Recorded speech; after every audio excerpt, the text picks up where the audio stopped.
Audible?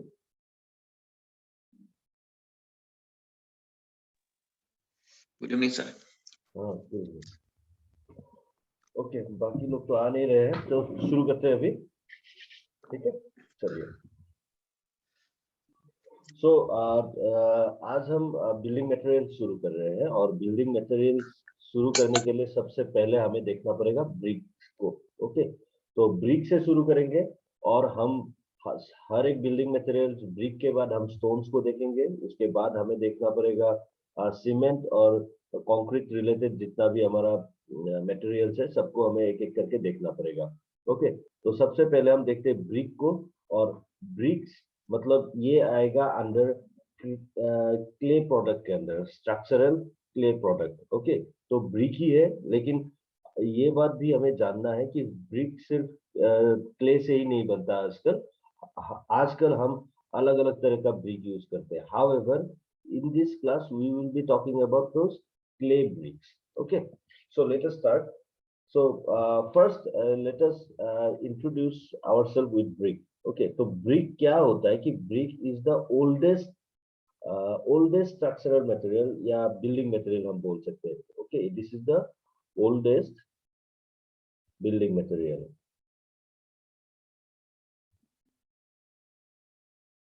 अब ये building material oldest है और मोस्ट पॉपुलर है। इसका कारण क्या है? इसका कारण okay and popular and most popular because, इसका कारण क्या है? अगर हम कारण को देखेंगे, क्योंकि ये है सस्ता, बेसिकली चीप। चीप, सस्ता और टिकाऊ मतलब ड्यूरेबल। इसके अलावा ये है easy to handle, easy to handle and workable.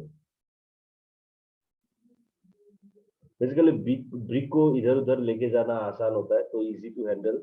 Okay, workable का मतलब क्या है कि ब्रिक को तोड़ मरोड़ के अलग अलग शेप बनाया जा सकता है, जिसके बारे में हम ब्रिक का बॉन्ड्स के बारे में इसका क्लियरली इसके बारे में समझेंगे। ओके, इसके अलावा ये पॉपुलर होने का कारण क्या है कि इसका यूजेस, अगर हम इसका यूजेस को कंसिडर करेंगे तो इसका यूजेस वास्ट यूजेस में से है। ठीक है, तो ब्रिक का अगर यूजेस को देखेंगे, यूजेस को देखेंगे तो ब्रिक का यूजेस कहाँ कहाँ पे नहीं होता है। ठीक है, ब्रिक का यूजेस मेनली हम देखते हैं वॉल्स में। अब ये वॉल एक्सटीरियर भी हो सकता है और इंटीरियर भी हो सकता है। ओके, सिमिलरली ब्रिक को हम यूज कर सकते हैं पार्टीशन वॉल में, तो वॉल के अंदर में ही आ जाता है वो। फिर आप लोग अगर देखोगे पुराना ब्रिजेस का जो पायर्स होते हैं वो ब्रिक से बनाया जाता है, क्योंकि ब्रिक जो है कि उसका लोड बियरिंग कैपेसिटी, अगर अच्छे से हम ब्रिक को बनाएंगे लोड बियरिंग कैपेसिटी लगभग स्टोन के बराबर ही होता है। ठीक है, तो इससे हम ब्रिजेस का पायर्स को भी बनाते थे, पायर्स। एंड घर का जो फुटिंग्स होते हैं, फुटिंग में भी हम ब्रिक को यूज करते हैं। ओके, और अदर लोड बियरिंग स्ट्रक्चर जैसे कि डैम में भी हम ब्रिक को यूज किया जा सकता है। ब्रिक मैसनरी का डैम भी पुराने जमाने में आप लोगों को मिलता था। ओके, बेसिकली अभी भी शायद मेघालय का कुछ डैम्स जो कि ब्रिटिश के टाइम में ही बनाया गया था, वो अभी भी ब्रिक से ही बनाया, मतलब अभी भी वो काम कर रहा है। ठीक है, उसको अपग्रेड किया जाता है, कभी कभी उसको तोड़ के नया चीज से बनाया जा रहा है, लेकिन अभी भी कुछ कुछ जगह पे स्मॉल साइज डैम्स ब्रिक से ही बनाया जा रहा है। ठीक है, अदर स्ट्रक्चरल मटेरियल और लोड बियरिंग स्ट्रक्चर बोल देते हैं, लोड बियरिंग स्ट्रक्चर। तो बेसिकली इसका यूजेस बहुत सारे जगह पे है। ये जनरली लोड बियरिंग कैपेसिटी इसका हाई है, इसके वजह से ब्रिक का यूजेस ज्यादा होता है। फिर इसके साथ साथ ये इजी टू हैंडल और ये रिलेटिवली सस्ता होता है। ओके, और इसमें कोरोजन का कोई प्रॉब्लम नहीं होता है, जिसके वजह से ये ड्यूरेबल भी होता है। ओके, तो ये है ब्रिक का पॉपुलर होने का रीजन और ब्रिक को ज्यादा यूज करने का कारण। ओके, अब जो ब्रिक के बारे में हम देख रहे हैं, तो ब्रिक का जो साइजेस के बारे में हमें मेनली डिस्कस करना है यहाँ पे। पहले हम देख लेते हैं ब्रिक का साइजेस। ओके, तो ये ब्रिक का जो साइज होता है, तो दो तरह का ब्रिक होगा। अगर आप लोगों को नॉर्मली क्वेश्चन पूछा जाता है कि what is the size of A brick, okay, हम बात कर लेते हैं साइज ऑफ ए ब्रिक।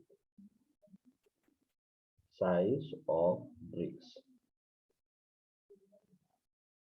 अब देखिए, जब आप लोगों को क्वेश्चन पूछा जाएगा what is the size of brick, तो आप लोग जो साइज बोलोगे उस साइज का ब्रिक जनरली आप लोगों को मिलता नहीं है। ओके, उसको हम बोलते हैं मॉड्यूलर ब्रिक।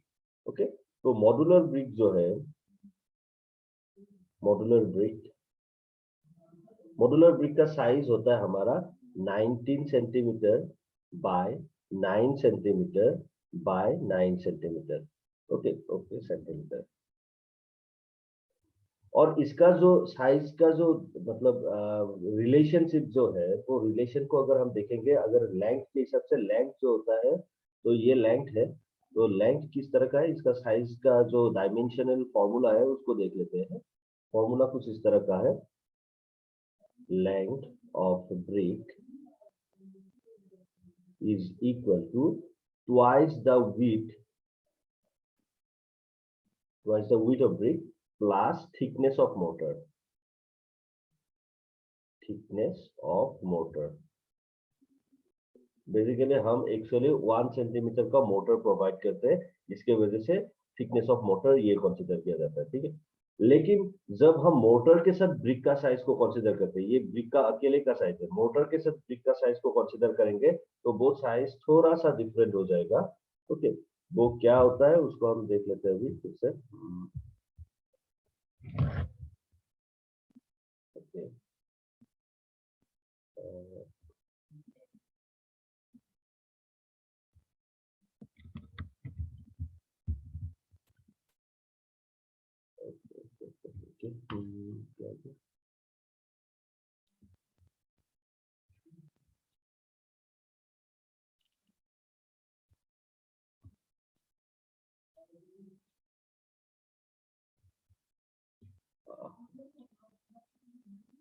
जनरली वो 20 बाय 10 होना चाहिए। ओके, अब यहाँ पे मुझे थोड़ा सा आप लोग रुक जाइए, थोड़ा सा रुक जाइए, क्योंकि यहाँ पे मेरा सेटिंग्स में प्रॉब्लम हो रहा है। चलो आ जाओ।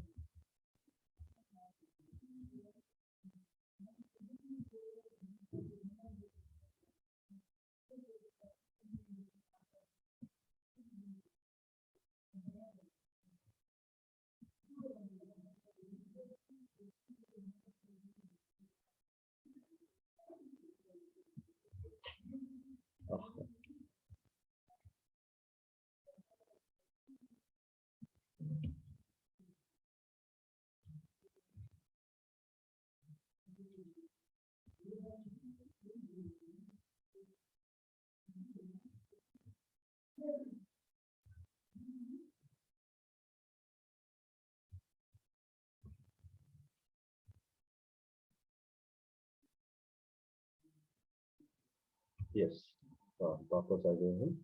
ओके, तो यहाँ पे हमें देखना पड़ेगा ये सिस्टम। ठीक है, तो साइजेस जो हमारा हम जब कंसीडर करेंगे इसका एज मोटर के साथ जब साइज को कंसीडर करेंगे, वो बन जाएगा 20 centimetre bye 10 centimetre bye 10 centimetre. Okay, however ये करेक्ट आंसर होता है, क्योंकि ये जो साइज मैंने अभी बोला ये विथ मोटर है, विथ मोटर कोवर कंसीडर करता है इसको, विथ मोटर। ओके, तो इनके बारे में आप लोगों को मालूम ही है किस तरह से ये ब्रिक का साइजेस को कंसीडर किया जाएगा। तो हम अभी आगे बढ़ते नेक्स्ट पार्ट की तरफ। यहाँ पे हम देखेंगे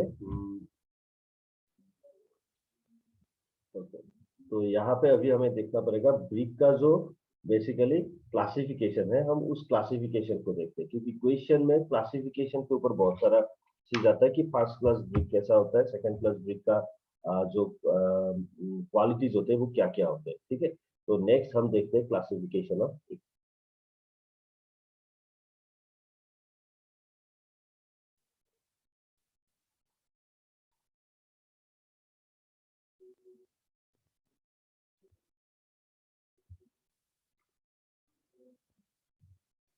ओके, तो क्लासिफिकेशन मतलब ब्रिक का हम टाइप्स को नहीं देख, मतलब अलग अलग किस्म का ब्रिक नहीं देख रहे, हम सेम क्ले ब्रिक को ही कंसीडर कर रहे हैं। लेकिन यहाँ पे हमारा ब्रिक को किस तरह से मैन्युफैक्चरिंग में कुछ डिफिकल्टीज होते हैं, कभी कभी हमारा क्वालिटीज में, मतलब जो हम जिस क्ले से ब्रिक को बनाते हैं उस क्ले में कुछ कम ज्यादा रह जाता है, जिसके वजह से ब्रिक का अलग अलग तरह का क्वालिटी में ब्रिक बन के आता है। ठीक है, तो उस क्वालिटी के हिसाब से हम देखेंगे। सबसे पहले हमें मिलता है फर्स्ट क्लास ब्रिक। अब फर्स्ट क्लास ब्रिक हम कब बोलेंगे और कौन कौन सा ब्रिक को हम फर्स्ट क्लास ब्रिक बोलते हैं, उसके लिए हमें ब्रिक का क्वालिटीज को देखना पड़ेगा। तो उसका क्वालिटीज क्या होता है, ये थोरोली बर्न होते हैं। ठीक है, तो उसको हम बोल सकते हैं, नंबर ए से हम कंसिडर करते हैं। नंबर ए ये है well burn, well burn. Okay, well burn. और इसका जो कलर होता है ये शेरी डीप रेड कलर का होना चाहिए। ठीक है, डीप रेड कलर। इसका दूसरा क्वालिटी अगर हम कंसीडर करेंगे, ये स्मूथ होते हैं, ये रेक्टेंगुलर होते हैं, पैरेलल एंड शार्प एजेस होते हैं। ठीक है, स्मूथ सरफेस होगा इसका। ओके, रेक्टेंगल होगा, rectangular. Okay, with parallel sharp straight edges.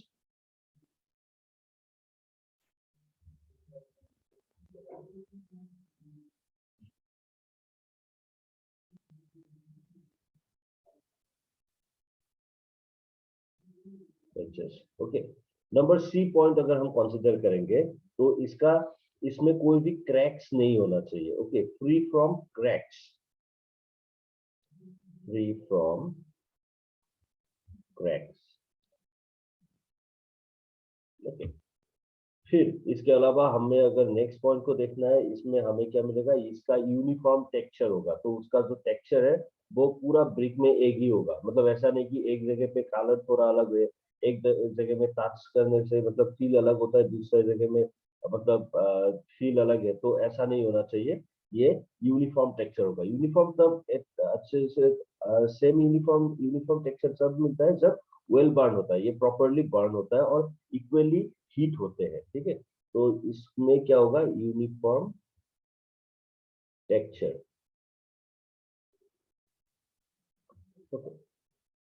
फिर इसके बाद आ जाता है नेक्स्ट पॉइंट में क्या होगा, हम अगर इसको फील्ड टेस्ट की तरह भी कंसीडर कर सकते हैं। फील्ड टेस्ट की तरह किस तरह से कंसीडर कर सकते हैं, अगर हम एक नेल लेके उसके ऊपर इंप्रेशन डालने की कोशिश करेंगे, तो फिंगर नेल से अगर हम इसके ऊपर इंप्रेशन डालने की कोशिश करेंगे तो वो इंप्रेशन नहीं रहेगा। ओके, तो impression should not left on the brick, no impression left when scratch with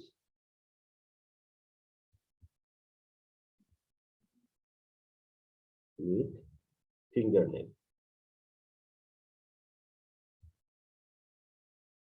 okay, इसको अलग कलर से इसलिए दे दिया गया है क्योंकि ये एक फील्ड टेस्ट की तरह काम करेगा। ओके, नेक्स्ट हम देखेंगे उसके बाद नेक्स्ट पॉइंट पे हम देखेंगे कि ये जो है यहाँ पे हमारा ये अनदर एक फील्ड टेस्ट होगा। ये जो वाटर एब्जॉर्प्शन है ये 12 to 15% होता है जब हम इसको 24 आवर्स के लिए पानी में डुबा के रखते हैं। ठीक है, तो water absorption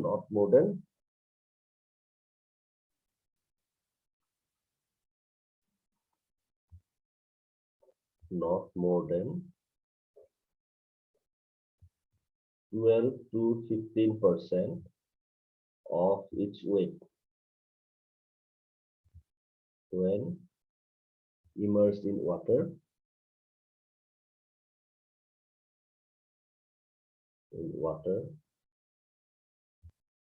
for 24 hours। Okay, तो ब्रिक को वैसे भी क्ले ब्रिक को यूज करने के लिए उसको 24 आवर्स पानी के अंदर में डाल के रखना होता है। ठीक है, अगर आप ब्रिक को एक मोटर के साथ यूज कर रहे हो और अगर ब्रिक को अच्छे से पानी में इस तरह से भिगा के नहीं रखते, तो दूसरा एक प्रॉब्लम क्या होता है, ब्रिक जो मोटर का जो पानी होता है उस पानी को साफ करना शुरू कर देता है, उस पानी को एब्जॉर्ब करना शुरू कर देता है, तो हमें क्यूरिंग में ज्यादा पानी डालना पड़ता है। ठीक है, मोटर जल्दी से सूख जाते हैं और वो वीक बन जाते हैं। ठीक है, तो ये है हमारा फर्स्ट क्लास ब्रिक का कुछ पॉइंट्स। ओके, इसमें और एक पॉइंट को हम कंसीडर कर सकते हैं जिसको हम फील्ड टेस्ट की तरह कंसीडर कर सकते हैं, प्रीमियम मतलब प्राइमरी फील्ड टेस्ट। इसमें रिंगिंग साउंड होना चाहिए। ठीक है, रिंगिंग साउंड हमें मिलता है, ringing sound when stuck together।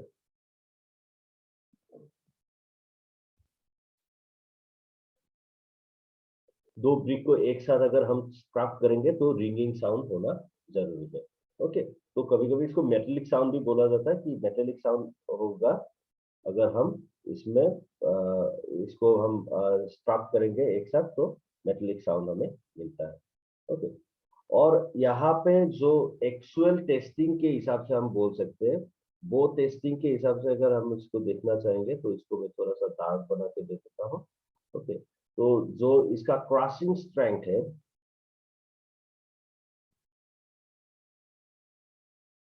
Crossing strength,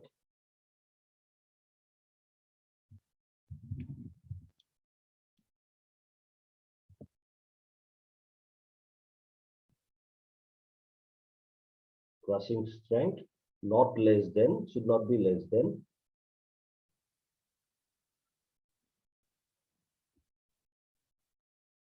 not less than 10 Newton per Pascal। Okay, थोड़ा गलत हो गया, not less than,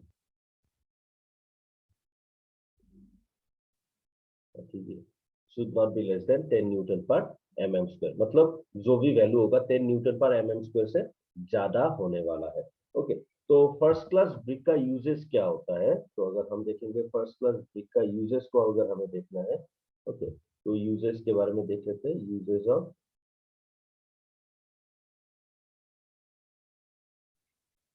first class brick,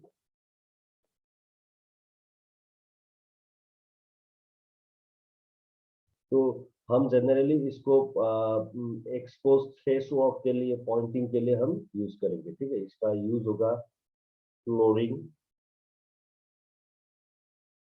expose face walk, okay, face walk and reinforced brick wall।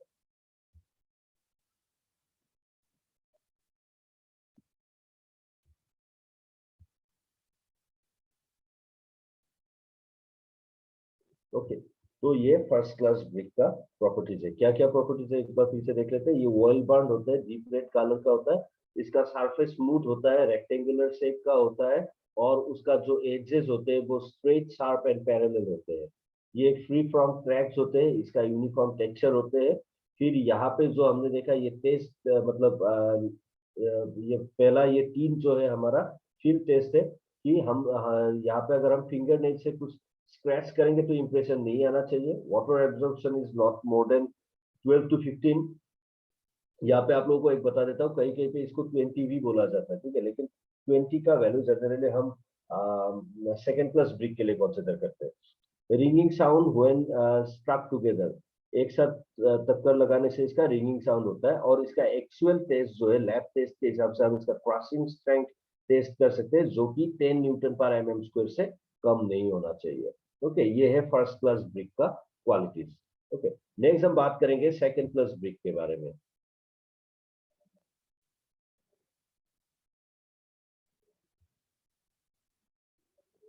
Second class brick, okay, तो second class brick क्या होता है कि इसमें कुछ फर्स्ट क्लास की तरह ही होता है, लेकिन कुछ कुछ कमियां रह जाती है यहाँ पे। तो इसका क्वालिटीज के अगर हम देखेंगे तो यहाँ पे स्मॉल क्रैक दिखाई देगा, small cracks, okay, and little bit distorted, इसका शेप में थोड़ा सा डिस्टोर्शन हो सकता है। ठीक है,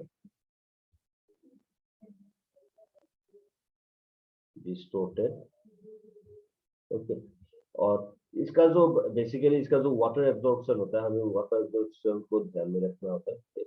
इसमें water absorption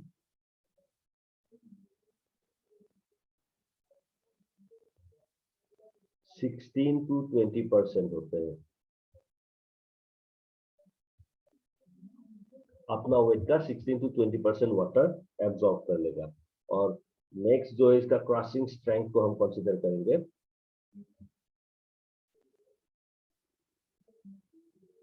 crossing strength, okay, should not be less than 7 Newton पर mm स्क्वायर। ओके, ये चीज को आप लोग याद रखिएगा। सेकेंड क्लास ब्रिक के लिए हमारा जो क्रॉसिंग स्ट्रेंथ है वो 7 न्यूटन पर mm स्क्वायर है। ओके, अब आ जाते हैं थर्ड क्लास ब्रिक के बारे में। इसमें क्वालिटी के हिसाब से कुछ ज्यादा तो है नहीं। थर्ड क्लास ब्रिक,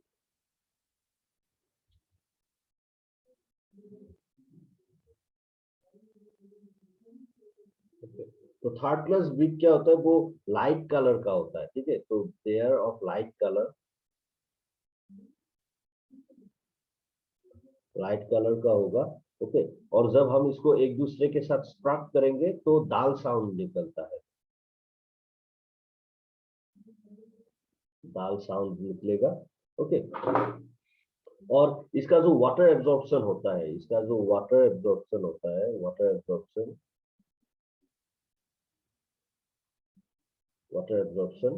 25% तक होगा। अपना वेट का 25% तक वाटर एब्जॉर्प्शन वो करेगा। ओके, और यूजेस के हिसाब से मैंने सेकेंड क्लास ब्रिक का यूजेस के बारे में नहीं बताया, चलिए उसके बारे में भी बात कर लेते हैं। यूजेस के बारे में थोड़ा सा हम समझ लेते हैं। ओके, तो सेकेंड क्लास ब्रिक का यूजेस जो है,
यूजेस हम सेकेंड क्लास ब्रिक के लिए देख लेते हैं यहाँ पे।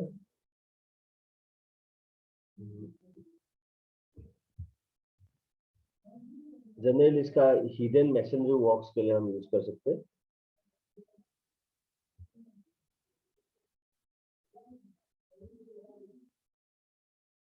हिडन मैसनरी वर्क्स में ये काम आएगा। और इसका भी यूज जनरली हम रेनफोर्स कंक्रीट स्ट्रक्चर में यूज कर सकते हैं। okay.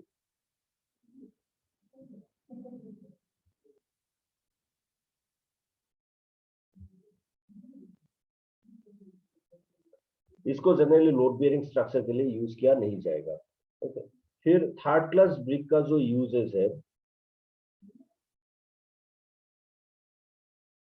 तो इसका यूज जो है जनरली टेम्पोररी स्ट्रक्चर के लिए यूज किया जाता है।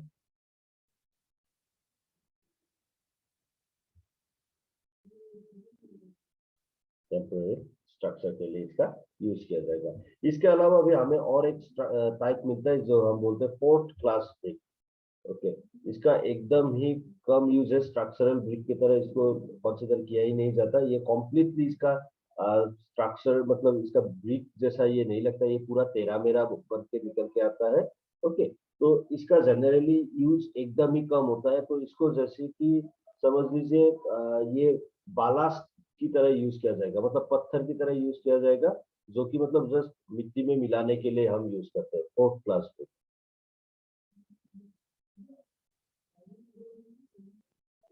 ओके, तो ये जो है ओवरबर्न होते हैं,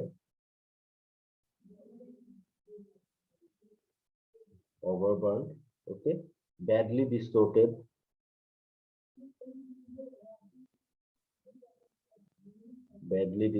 होते हैं, ओके, और ये जनरली ब्रिटल इन नेचर होते हैं,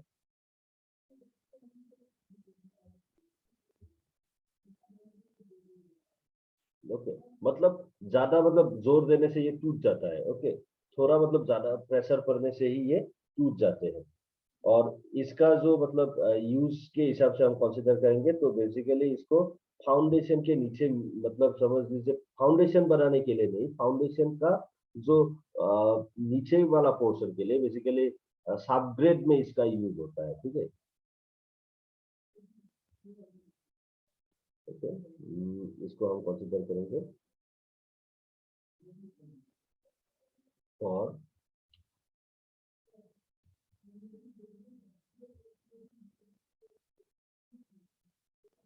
फाउंडेशन बलास्ट,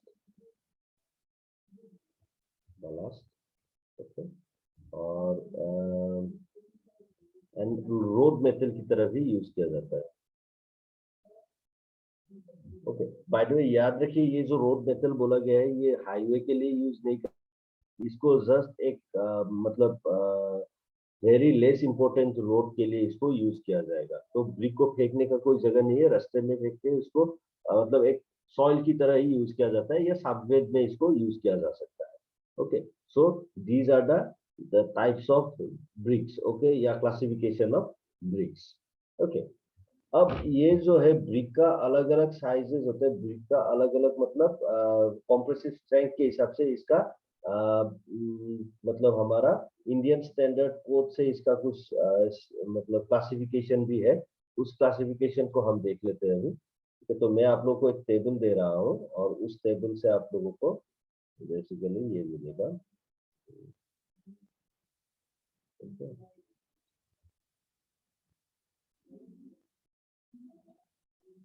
तो टेबल यहाँ पे है आप लोगों का,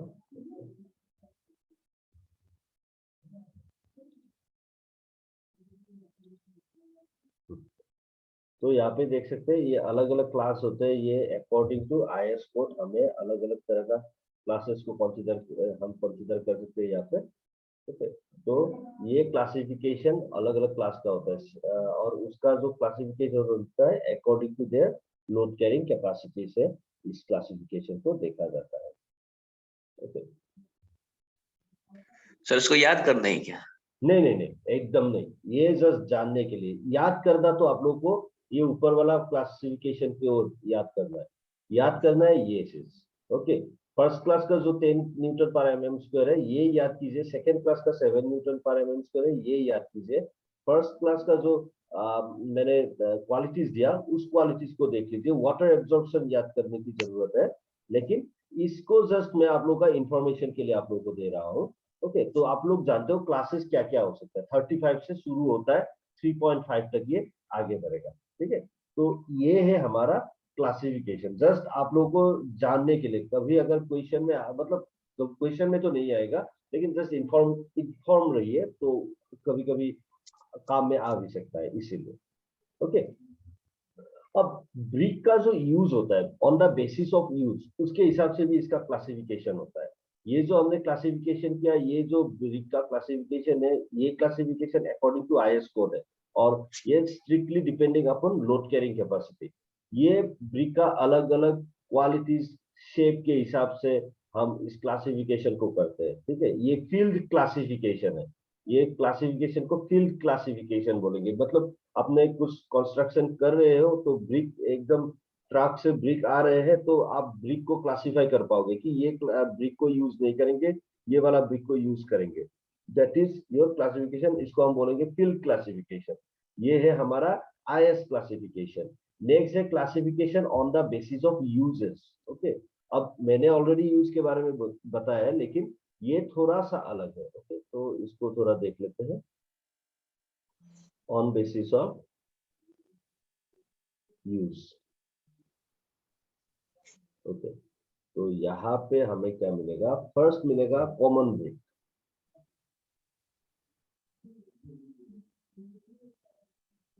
ये जो कॉमन ब्रिक होते हैं जनरली मल्टीपर्पज मैन्युफैक्चरिंग मल्टीपर्पज के लिए यूज होता है, ठीक है।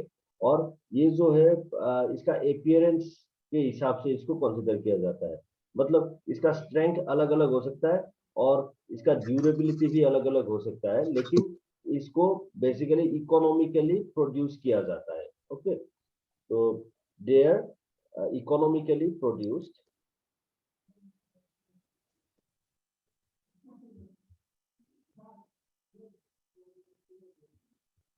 Okay, economically produced and without any reference to its appearance. वो देखने में कैसा होगा, क्या होगा, इसके ऊपर ये डिपेंड नहीं करता, कॉमन ब्रीड है, ठीक है। तो इसको भी लिख देते हैं, without special attention to appearance।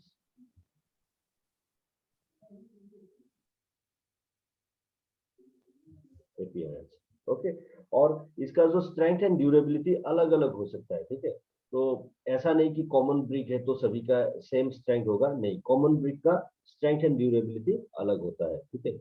Very in strength and durability.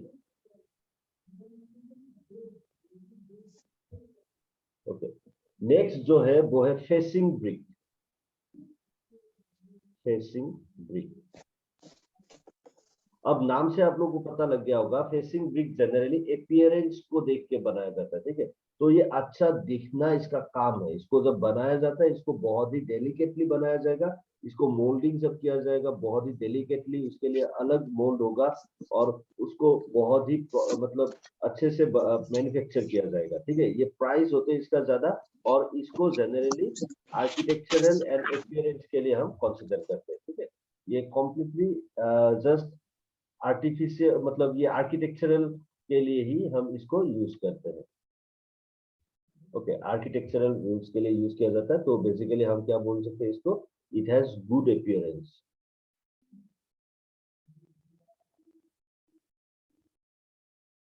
Good appearance. Okay, colour और टेक्सचर दोनों को देखा जाता है, आइदर इन कलर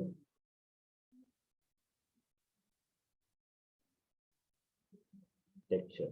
ओके, तो ये फेसिंग ब्रिक है, इसका मतलब ये मतलब एक्सपोज्ड कंस्ट्रक्शन में यूज होगा, ठीक है। घर का बाहर में या वॉल में इसको देखने के लिए हम बनाएंगे, ठीक है। तो इसका मतलब क्या है कि ये सीवियर एक्सपोजर को सह सकता है और ये ड्यूरेबल होगा। Okay, these are durable, durable under severe exposure, exposure. Okay, फिर हमें मिलता है engineering bricks. Engineering BRICS,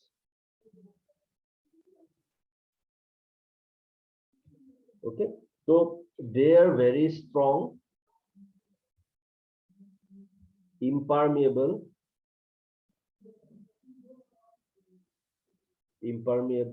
smooth,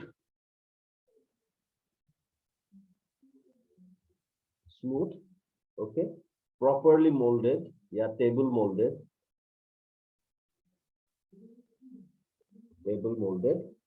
okay, and इसका जो definite limit of absorption and strength होता है, ठीक है, confirm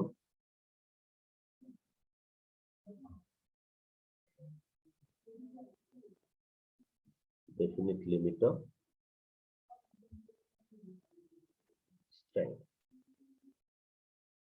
ओके, तो ये है इंजीनियरिंग ब्रिक्स। अब इंजीनियरिंग ब्रिक्स जो हम बोल रहे हैं, तो ये सब इंजीनियरिंग ब्रिक होगा, इसमें डेफिनिट स्ट्रेंथ के बारे में बात किया जा रहा है। तो मैं अगर बोलूंगा class 20, that must be A engineering brick. Okay, तो इंजीनियरिंग ब्रिक क्या होगा, ये स्ट्रॉन्ग होता है, स्मूथ होता है, टेबल मोल्डेड, मतलब मोल्डिंग करने का अलग अलग तरीका होता है, हैंड मोल्डेड होता है, ठीक है। ये टेबल मोल्डेड है, और बेसिकली टेबल मोल्डेड का मतलब है इसको अच्छे से मोल्डिंग किया जा रहा है और इसका डेफिनिट स्ट्रेंथ होते हैं, ठीक है। तो मैं जो बोलूंगा वही स्ट्रेंथ का होगा, मतलब हम इसको क्लासिफाई कर सकते हैं on the basis of strength.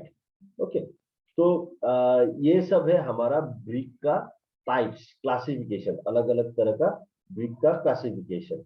Okay, फिर भी इसके अलावा भी अलग अलग बहुत सारा ब्रिक के क्लासिफिकेशन है, लेकिन जिसको हम इतना कंसिडर नहीं करेंगे, ये क्लासिफिकेशन एनफ है। ओके, फिर हम देखेंगे कैरेक्टरिस्टिक्स ऑफ गुड ब्रिक। अभी हमने अलग अलग कैरेक्टरिस्टिक्स देखा है अलग अलग तरह का ब्रिक के लिए, लेकिन अगर हमें क्वेश्चन आता है कि what are the characteristics of good brick, तो हमारा आंसर क्या होगा। ठीक है, तो यहाँ से हम देखते हैं characteristics of good brick.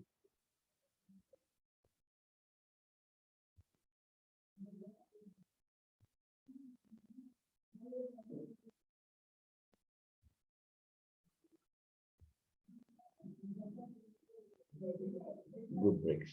Okay, तो सबसे पहला इसका जो कैरेक्टरिस्टिक जिसको हमें देखना होता है वो होता है इसका size and shape. Size and shape. Okay, तो साइज एंड शेप क्या होना चाहिए, यूनिफॉर्म साइज होना चाहिए।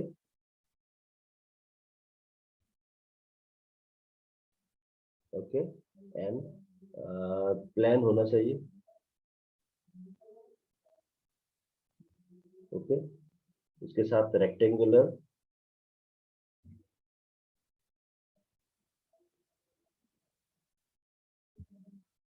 रेक्टेंगुलर सरफेस होना चाहिए। Rectangular surface with parallel sides.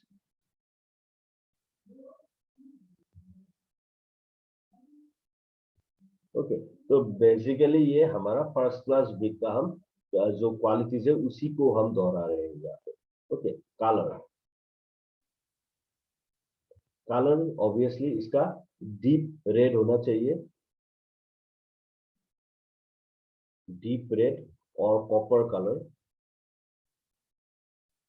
Okay, और यहाँ जो कंपोजिशन है, केमिकल कंपोजिशन जो होता है, ये कलर डीप रेड या हमारा कॉपर कलर जो हम बोल रहे हैं, इसका मतलब क्या होता है, ये तब होता है जब आपका यूनिफॉर्म कंपोजिशन होता है। ठीक है, कंपोजिशन जो केमिकल कंपोजिशन होता है वो यूनिफॉर्म होता है। ठीक है, इट एक्चुअली इंडिकेट्स, तो मैं इस चीज को यहाँ पे लिख देता हूँ, indicates, indicating uniformity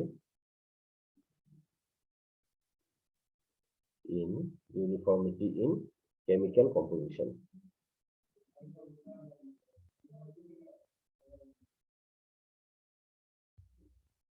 chemical composition. Okay, फिर उसके बाद हम बात करेंगे इसका तीसरा क्वालिटी के बारे में, वो है टेक्सचर एंड कॉम्पैक्टनेस।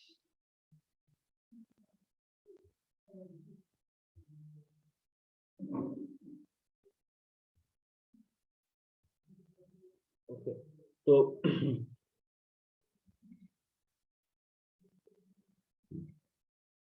तो इसका टेक्सचर के हिसाब से देखेंगे, सरफेस जो होना चाहिए,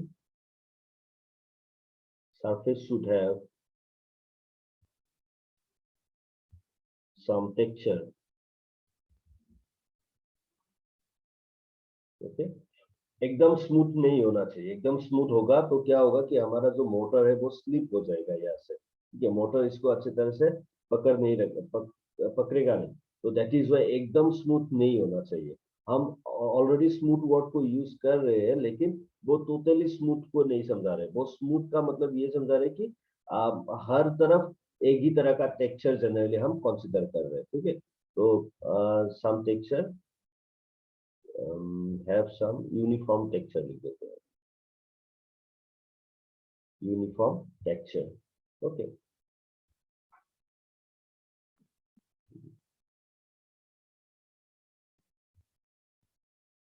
should not have fracture। इसके अंदर में कोई भी फ्रैक्चर नहीं होना चाहिए। ठीक है, नेक्स्ट नंबर 4 में हम कंसीडर करेंगे हार्डनेस एंड साउंडनेस।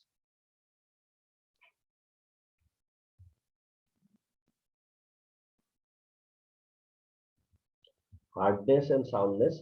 हार्डनेस का मतलब क्या है कि अगर उसमें हम स्क्रैच करेंगे तो उसका उसके ऊपर इम्प्रेशन नहीं होना चाहिए, ठीक है। तो ऑलरेडी हम उस चीज को देख सकते हैं, ठीक है। No scratch, no impression when scratch with fingernail, okay. और हम इसके साथ साउंडनेस, साउंडनेस का मतलब है इसका टेम्परेचर के साथ उसका जो यहाँ पे साउंडनेस नहीं होना चाहिए, ये साउंड होना चाहिए। जस्ट साउंडनेस बोलने से ये टेम्परेचर के साथ जो इसका शेप चेंज होता है उसको बोलते हैं साउंड। साउंड का मतलब है रिंगिंग साउंड, हम उस रिंगिंग साउंड को हम कंसीडर करते हैं ringing sound, okay. Next, water absorption.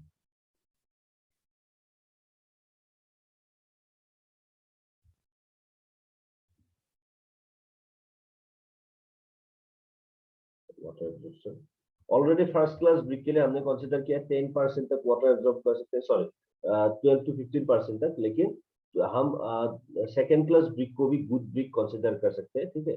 तो इसीलिए हम यहाँ पे लिख सकते हैं कि 20% ऑफ इट्स वेट, अपना वेट का 20% तक ये वाटर एब्जॉर्ब करेगा, ओके।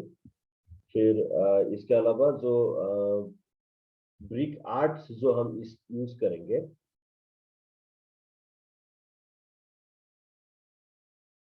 ब्रिक आर्ट जो है वो free from stones, organic matter होना चाहिए।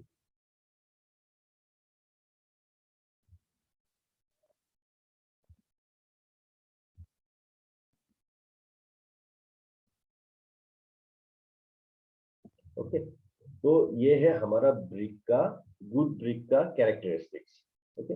अब नेक्स्ट हमें देखना पड़ेगा कि इंग्रेडिएंट, अब मेन क्वेश्चन यही है, इंग्रेडिएंट क्या होता है ब्रिक के अंदर में, क्या क्या इंग्रेडिएंट होगा। तो ये सबसे इंपॉर्टेंट वाला पार्ट है, ingredient of good brick.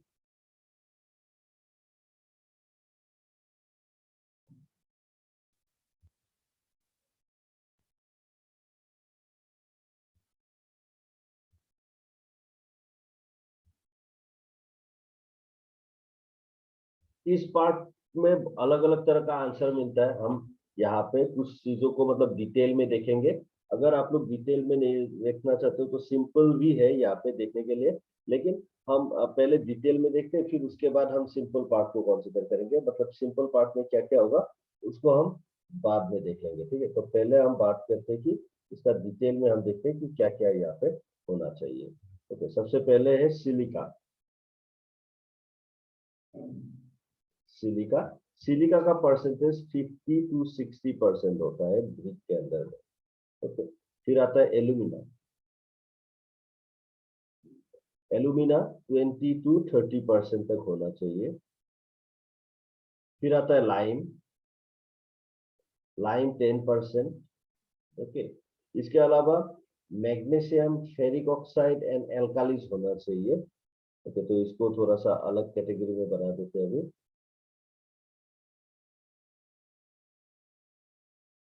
Magnesia, ferric chloride,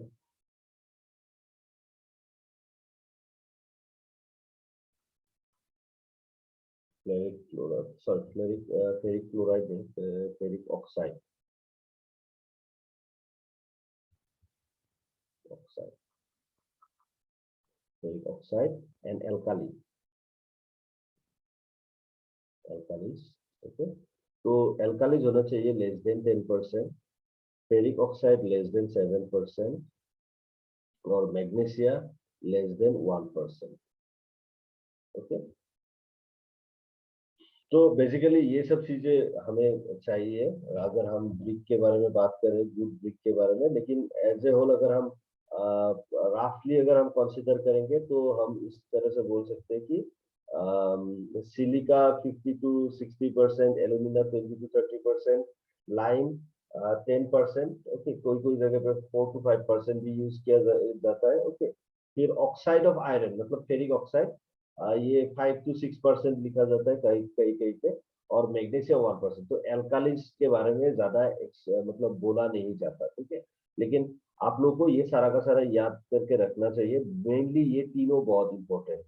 okay, अब क्योंकि इसका जो मटेरियल में हमें देखना पड़ेगा कि ये मटेरियल अगर ज्यादा होता है और कम होता है तो क्या होता है, ठीक है। तो बेसिकली हम इसका फंक्शंस को देखेंगे और उसके बाद हम इसका हार्मफुल सब्सटेंसेस के बारे में भी बात करेंगे। बेसिकली जो इसके अंदर में इंग्रेडिएंट्स है वही इसका फंक्शन में भी हेल्प करेगा, और वही अगर लिमिट से ज्यादा या कम हो गया तो वो हार्मफुल इंग्रेडिएंट जैसा भी काम करेगा।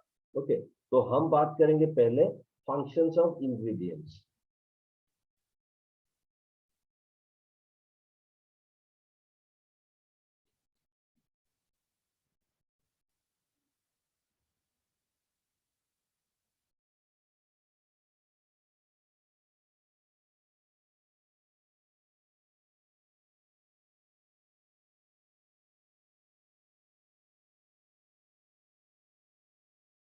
Ingredients, okay. तो पहले हमारा क्या था, सिलिका। सिलिका, तो सिलिका के वजह से ब्रिक में क्या मिलता है, ब्रिक जनरली इसका जो शेप होते हैं, इसका जो ड्यूरेबिलिटी होते हैं, तो वो सिलिका के वजह से होता है, ठीक है। तो silica helps in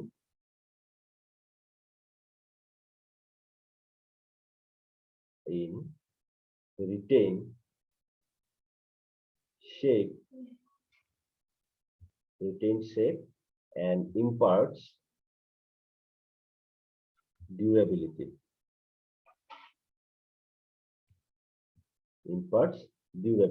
okay. Similarly और काम करता है ये, जो इसका श्रिंकेज होता है, मतलब देखो जब इसको आप आग में डालोगे तो क्या होगा, इसमें जो भी वाटर है इसके अंदर में, और इसका जो भी अलग अलग इंग्रेडिएंट है एक दूसरे के साथ रिएक्ट करना शुरू कर देगा। तो उसके वजह से कभी कभी श्रिंकेज होना शुरू हो जाते हैं, और उस श्रिंकेज को हटाने में भी ये सिलिका ही काम करेगा। ओके, तो इट प्रिवेंट्स श्रिंकेज।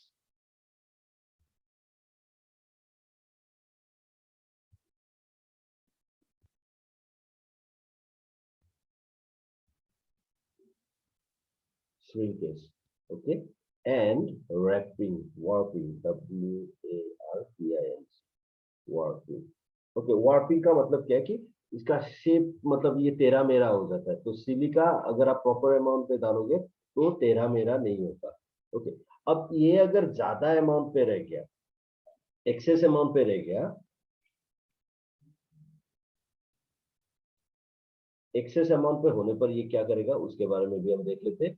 एक्सेस होने पर ये करेगा क्या, ये ब्रिक को ब्रिटल बना देगा, makes the brick brittle, okay, and weak, strength कम हो जाएगा। ओके, और ये जो है कि अगर हम इसको कम कंसीडर करेंगे, ओके, अगर हम लेस अमाउंट पे यूज करेंगे,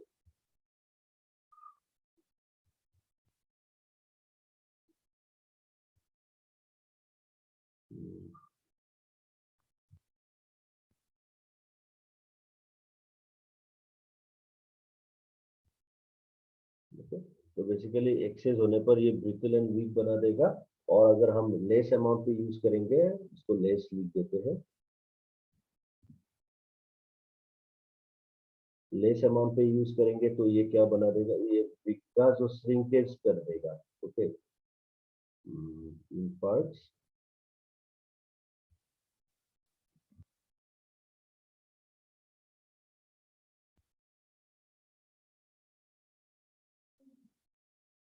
श्रिंकेज, ओके, श्रिंकेज कर देगा ब्रिक के अंदर। ओके, अब नेक्स्ट हम क्या कंसीडर कर सकते हैं, यहाँ पे एल्यूमिना, एल्यूमिना हम नेक्स्ट कंसीडर करेंगे।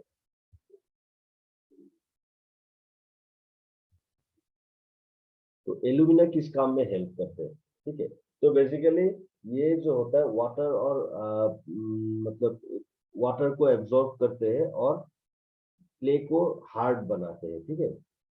तो ये जनरली क्ले को स्ट्रेंथ प्रोवाइड करते हैं, ओके, या उसका शेप को बरकरार रखते हैं। ओके, तो इसको हम क्या बोल सकते हैं?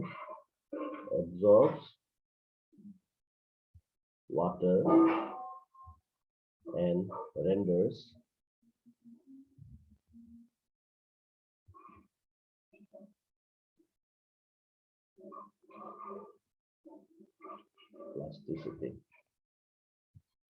plasticity and strength.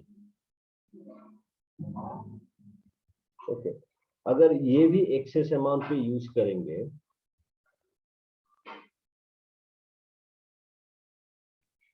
तो एक्सेस अमाउंट पे यूज करने पर ये क्या करेगा?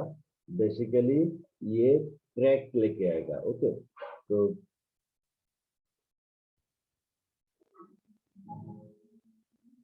क्रैक्स ऑन ड्राइंग, ड्राई होने पर ये क्रैक आ जाएगा। ओके, और अगर हम क्ले को वेरी हाई एल्यूमिना प्रोवाइड कर देते हैं तो वो रिफ्रैक्टरी ब्रिक बन जाते हैं। वो एक्चुअली हम डायरेक्टली इसको ये नहीं बोल सकते कि ये ब्रिक खराब है। रिफ्रैक्टरी ब्रिक वो होता है जो ज्यादा हीट को मतलब हीट विथस्टैंड कर सकते हैं, लेकिन उसका लोड कैरिंग कैपेसिटी उतना अच्छा नहीं होता। ओके, तो एक्सेस होने पर ब्रिक को रिफ्रैक्टरी बना देते हैं।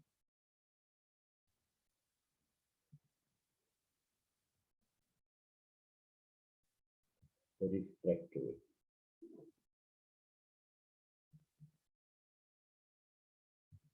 ओके, अब नेक्स्ट आता है लाइम। लाइम का बहुत सारा काम है, तो लाइम क्या क्या करते हैं उसको देखते हैं। तो लाइम का नंबर वन काम जो है, इसको एक एक करके देखते हैं। रिड्यूस श्रिंकेज, मतलब सिलिका की तरह ही ये इसका काम है, reduces shrinkage on drawing.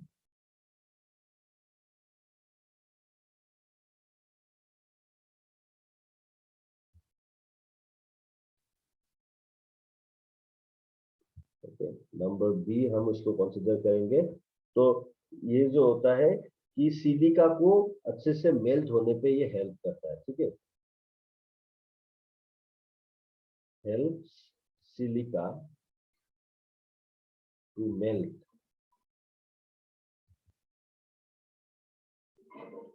On burning. तो जब सिलिका अच्छे से मेल्ट हो जाएगा तभी ये ब्रिक को एक यूनिफॉर्म टेक्सचर देगा। ओके, नंबर सी हम कंसिडर करेंगे।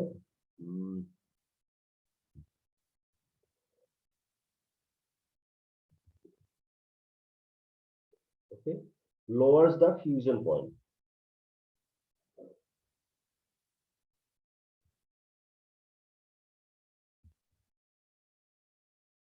मतलब ज्यादा टेम्परेचर यूज किए बिना इसको हम स्ट्रॉन्ग बना सकते हैं अगर हम लाइम को कार्बोनेटेड फॉर्म में यूज करेंगे तो।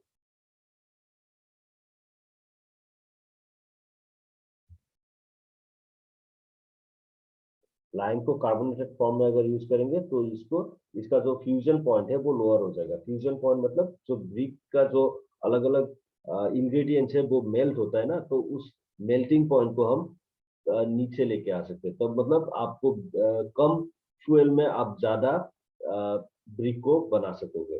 ओके, अब जब ये एक्सेस हो जाते हैं तब क्या होता है, वो प्रॉब्लम को हम देखते हैं। एक्सेस होने पर प्रॉब्लम क्या है कि brick loses its shape. Okay,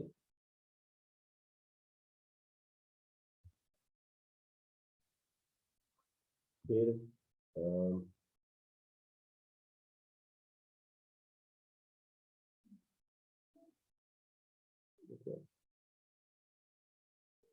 और बेसिकली यही एक्सेस होने पर यही प्रॉब्लम है कि ये अपना शेप को खो बैठता है।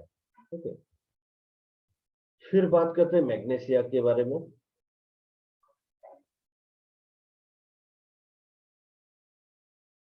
मैग्नीशिया, तो मैग्नीशिया क्या करते हैं कि ये जनरली कलर को प्रोवाइड करते हैं। ब्रिक का जो येलोइश कलर होता है वो मैग्नीशिया की वजह से होता है। Okay, affects the colour and makes the brick yellowish।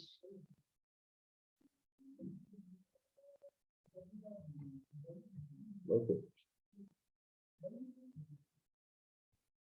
और ये हमारा क्या होते हैं, ये रैपिंग को भी रिड्यूस करते हैं।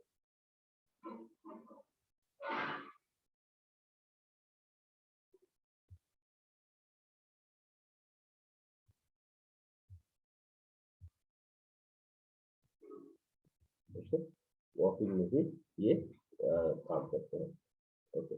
नेक्स्ट आयरन ऑक्साइड, या हम फेरिक ऑक्साइड बोल रहे थे, iron oxide.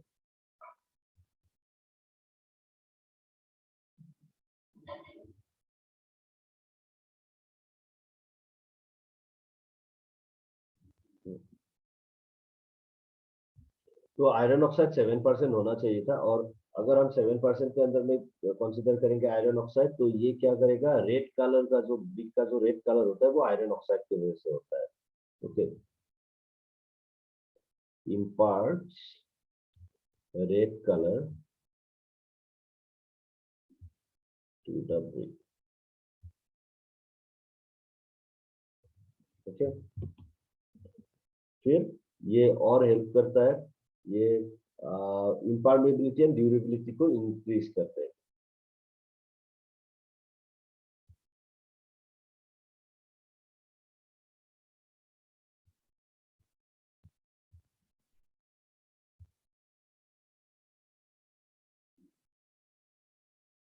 Durability. Okay.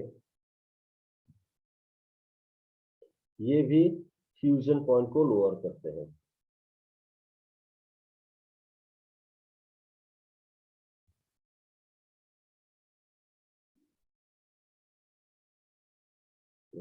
Fusion point.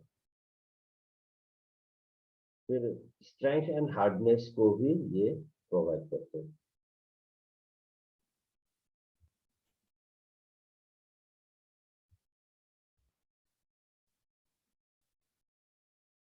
Strength and hardness. Okay. तो ये सब आयरन ऑक्साइड का देन है। ओके। नेक्स्ट हम हार्मफुल इंग्रेडिएंट्स के बारे में बात करेंगे। जो भी ब्रिक में जो हमारा हार्मफुल इंग्रेडिएंट है उसके बारे में भी हमें अभी देखना पड़ेगा। ओके।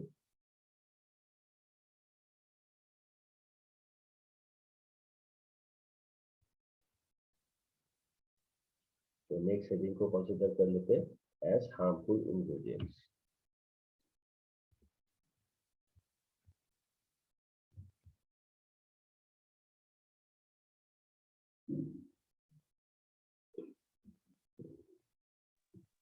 सर अल्कालीज का क्या फंक्शन? हाँ, एल्कालिस, एल्कालिस एक्चुअली जो होता है, एल्कालिस का परसेंटेज 10% बोला गया है, लेकिन एल्कालिस का जो फंक्शन है वो एल्कालिस एक्चुअली फंक्शन नहीं होता है, एल्कालिस प्रेजेंट रहता है। ठीक है। जब आप ये मटेरियल को सॉइल से कलेक्ट करोगे तो ये जनरली प्रेजेंट रहते हैं। ये इस तरह से बेसिकली ये एक जस्ट मिक्सिंग में ये प्रेजेंट रहेगा। बाकी इसका कुछ ऐसे ब्रिक के ऊपर आने वाला कोई भी इफेक्ट हमें जो हम बोल सकते हैं कि ये अल्काली के वजह से हो रहा है, ऐसा नहीं होता। ठीक है। तो बेसिकली ये ऐड होने में, मिक्स होने पे थोड़ा बहुत हेल्प करता है, लेकिन आप उसका मतलब ऐसे नहीं बोल सकते कि एल्कालिस होना है 10% या ज्यादा या कम। वो एल्कालिस प्रेजेंट होगा ही, क्योंकि आप सॉइल को कलेक्ट कर रहे हो। ओके। और क्ले सॉइल में वो एल्कालिक मतलब वो एल्कालाइन नेचर का ही होता है। ठीक है। तो इसके वजह से एल्काली को हम कंसिडर कर सकते हैं। लेकिन हाँ, कोई कोई लोग ऐसे भी मतलब कभी कभी आप लोग अगर अलग अलग बुक को देखोगे तो वहां पे भी ये चीज इस तरह से लिखेगा कि अगर एल्काली ज्यादा प्रेजेंट होगा तो उसमें वार्पिंग आ जाएगा, जो शेप चेंज होते हैं वो शेप खराब हो जाएगा एल्काली ज्यादा प्रेजेंट होने पर। ओके। और एल्काली प्रेजेंट होने पर और एक प्रॉब्लम होता है, जैसे कि इफ्लोरोसेंस जो होता है, ये ब्रिक का एक प्रॉब्लम है। जब आप लोगों ने देखा होगा जो डैम्प कंडीशन में ब्रिक के ऊपर व्हाइट कलर का पैचेस आ जाते हैं, वो है इफ्लोरोसेंस। वो एल्काली के वजह से आता है। तो एल्काली एक मतलब ये क्या बोल सकते हैं कि ये एक इंग्रेडिएंट में नाम है, क्योंकि एल्काली प्रेजेंट होता ही है, आप इसको मतलब हटा नहीं सकते। लेकिन इसका अमाउंट रिड्यूस होना ही हमारे लिए अच्छा है। मतलब एल्काली का ऐसा कोई डायरेक्ट बेनिफिट हमें नहीं मिलेगा एल्काली से। ओके।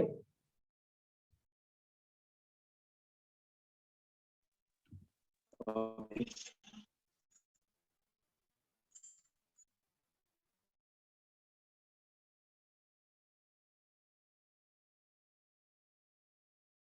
तो वो जो हमने इफ्लोरोसेंट के बारे में बात किया, इसके बारे में हम ब्रिक का जो डिफेक्ट्स है उसके बारे में हम उसमें हम इस चीज के बारे में डिस्कस करेंगे। ओके, अभी एल्काली का इसीलिए जिक्र नहीं हो रहा है। ओके, अब हार्मफुल इंग्रेडिएंट्स को देख लेते हैं, ब्रिक के अंदर में क्या क्या हार्मफुल इंग्रेडिएंट्स होगा। ओके, तो लाइम जो ऑलरेडी एक हम इंग्रेडिएंट चुके हैं, तो वो भी एक हार्मफुल इंग्रेडिएंट जैसा काम करेगा अगर लिमिट के अंदर में नहीं रहेगा तो। ओके, तो जब ये लिमिट में होता है तो ये गुड ब्रिक होता है। जब ये एक्सेस अमाउंट पे होता है, मैंने ऑलरेडी लिखा है लेकिन फिर भी इसको कंसीडर करते हैं। एक्सेस अमाउंट पे होने पर लाइम क्या करता है, रेड से येलो बना देता है। Okay, changes colour from red to yellow. Okay, अगर लाइम मतलब एक्सेस अमाउंट पे हुआ तो ये हो जाएगा। अगर लाइम जो है वो इक्वली डिस्ट्रीब्यूट ना होके कुछ टुकड़ा जैसा लाम्प में प्रेजेंट होगा, तो ये क्या करेगा, ब्रिक को फुला देगा। मतलब क्या है कि इसका शेप को बढ़ा देगा। ठीक है, तो स्वेलिंग आ जाएगा ब्रिक में अगर ये लाम्प में प्रेजेंट है। ये present in lumps. Okay, it absorbs water and causes the brick to swell. Okay, तो ब्रिक में स्वेल आ जाएगा। ओके, एंड इसके वजह से क्या हो जाएगा, डिसइंटीग्रेशन ऑफ ब्रिक हो जाएगा।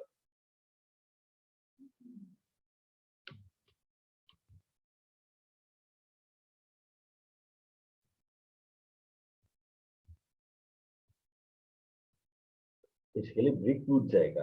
ओके, तो लाइम को एक्चुअली इसका मतलब क्या है, लाइम को पूरा फाइनली डिवाइड करना होता है। लाइम को टुकड़ा करके हम प्रोवाइड नहीं कर सकते। ओके, लाइम को अच्छे से मिक्स करना होता है, तभी जाके ये प्रॉपरली काम करेगा। ओके, नेक्स्ट हम बात करेंगे लाइम के बाद हम कंसीडर करेंगे pebbles, gravels and ग्रिट्स।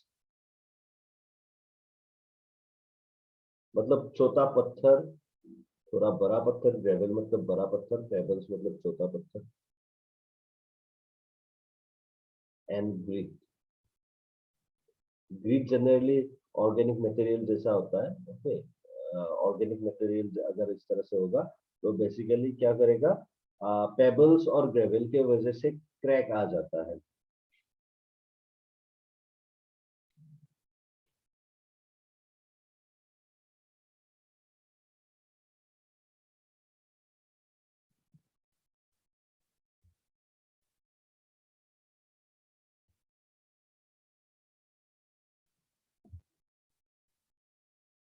During working, जब ब्रिक को लेके काम किया जाता है, ऑब्वियसली ब्रिक को इधर से उधर टेका जाएगा, ब्रिक को प्लेस किया जाएगा, ब्रिक के ऊपर थोड़ा बहुत मतलब इस तरह से ब्रिक को अपनी जगह प्लेस करने के लिए उसको नॉक भी किया जाएगा। तो अगर ग्रेवल और पेबल्स प्रेजेंट है तो क्रैक वहीं से शुरू हो जाता है। ठीक है, तो इसके वजह से हमारा ब्रिक का जो स्ट्रेंथ है या जो हमारा स्ट्रक्चर जो ब्रिक से बनाएंगे वो वीक बन जाएगा। और जो ग्रीट है, ग्रीट जनरली ऑर्गेनिक मटेरियल जैसे ही हम मान सकते हैं greets.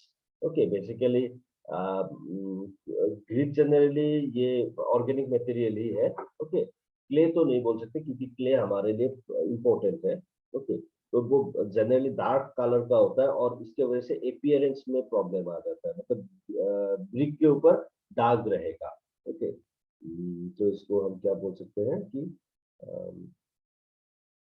grit causes bad appearance of brick। Brick का बैड अपीयरेंस में काम करेगा, बैड अपीयरेंस देगा ब्रिक को।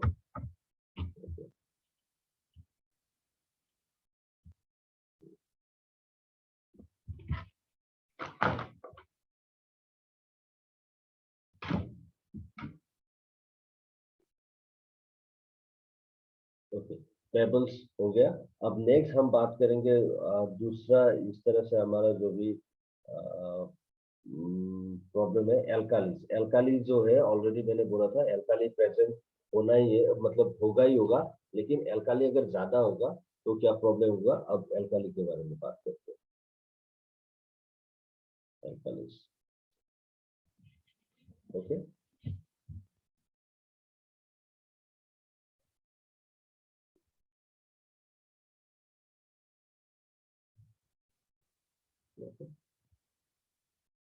Access amount causes excess amount makes, actually cause नहीं है ये, makes, excess amount makes the clay unsuitable for brick. Okay, they make the brick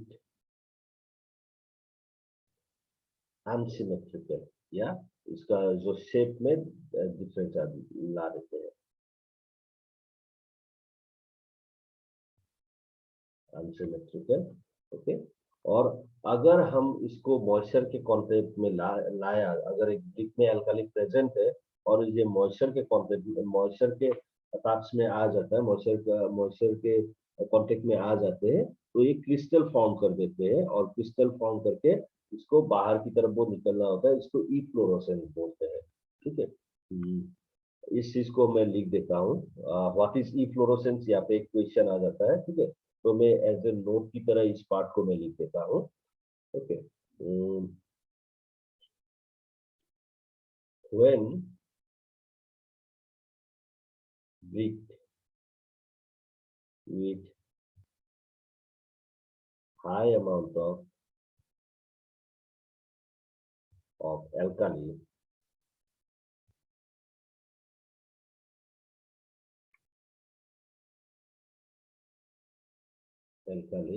comes into contact with moisture,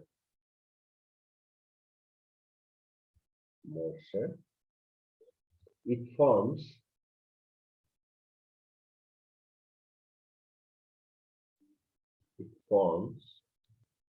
crystal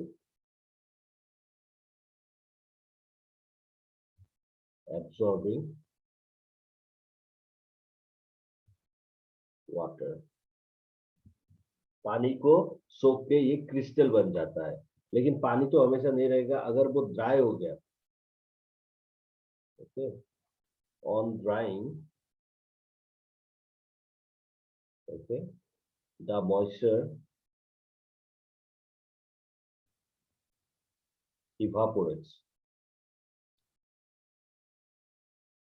evaporates and leave behind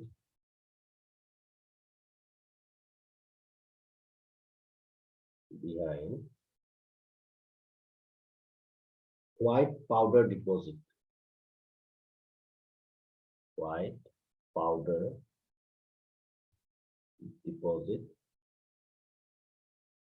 deposit on the surface।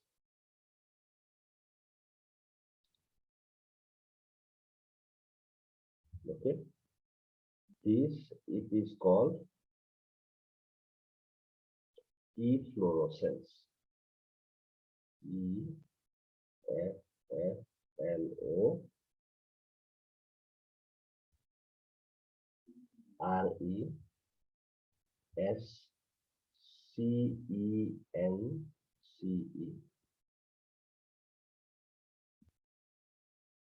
is called efflorescence। Okay, what is efflorescence अगर question आया तो ये है इसका answer. Next harmful ingredient पे हमें और मिलेगा। हार्मफुल इंग्रेडिएंट पे हमने ऑलरेडी 3 को देख लिया, और एक मिलेगा organic matter.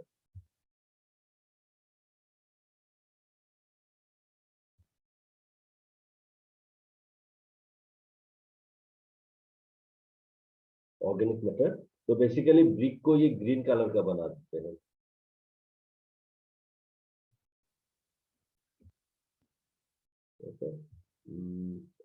Okay sorry, brick को ये पोरस बना देते हैं, और ऑर्गेनिक मैटर रहने वाला ब्रिक को हम जनरली ग्रीन ब्रिक बना देते हैं। ओके, इसको हम बोलते हैं ग्रीन ब्रिक क्योंकि इसके अंदर में ऑर्गेनिक मैटर है।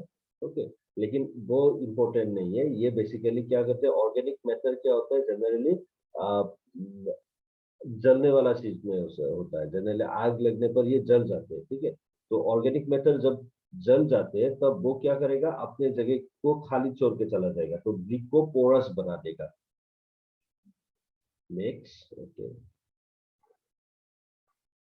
Next the brick porous,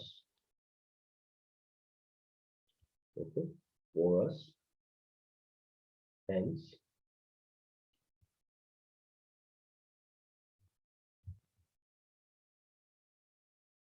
strength is reduced.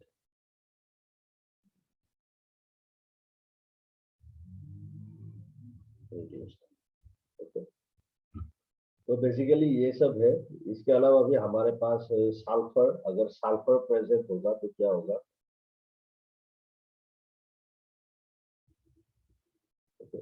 Sulphur present होने पर जनरली ये क्या बना देता है ब्रिक को,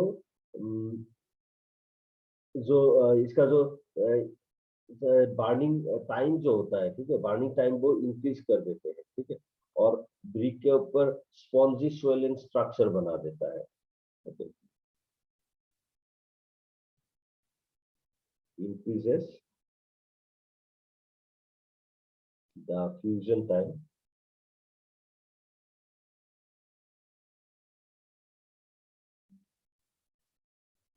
and form spongy swelling structure.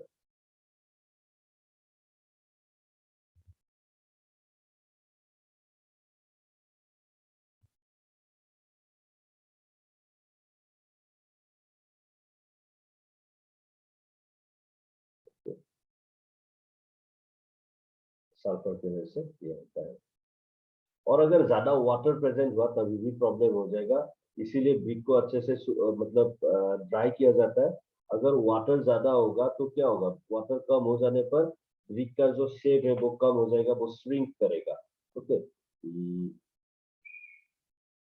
Free water causes shrinkage in brick। Brick में वो श्रिंकेज लेके आएगा। ओके, तो ये है हमारा ब्रिक का जो हार्मफुल इंग्रेडिएंट्स। ओके, इसके आगे हमने क्या देखा, फंक्शंस को देखा, अभी हमने देखा harmful ingredients. Okay, harmful ingredients में सबसे ज्यादा आप लोगों को यहाँ से क्वेश्चन आने पर, आप लोगों का लाइम एक्सेस होने पर क्या होगा, मैग्नीशिया एक्सेस होने पर क्या होगा, इसके बारे में ऑलरेडी हमने यहाँ पे देख लिया है। ओके, लेकिन ई फ्लोरोसेंट के ऊपर क्वेश्चन आता है, एक या दो नंबर के लिए क्वेश्चन आएगा, what is E fluorescence. Okay, तो इसके लिए आप लोग रेडी रहिएगा। तो अब हम बात करते हैं कि मैन्युफैक्चरिंग कैसे किया जाता है, ब्रिक को किस तरह से मैन्युफैक्चर किया जाता है।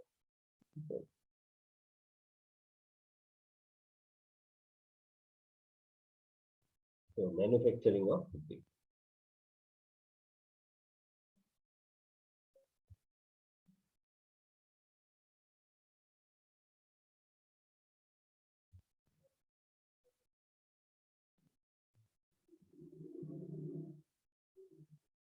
ओके। तो मैन्युफैक्चरिंग ऑफ ब्रिक का अलग अलग पार्ट होता है। एक होता है प्रिपरेशन ऑफ आर्ट, दूसरा होता है बाकी इसको मतलब जो यहाँ पे हम बर्निंग करते हैं, इस तरह से इसका दो पार्ट होता है। लेकिन फिर भी हम इसको एक ही बार में पूरा का पूरा चीज को एक बार ही में लिख लेते हैं, वो किस तरह से होगा उसको देख लेते हैं। Okay,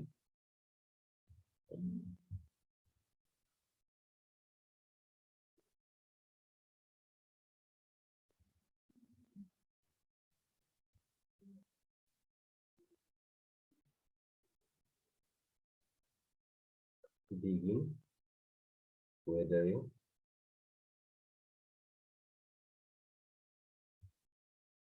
blending, stamping।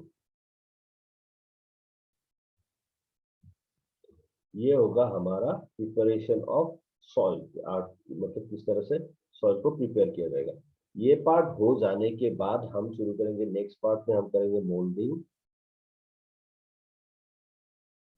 मोल्डिंग के बाद आएगा ड्राइंग, ओके, फिर आएगा बार्निंग।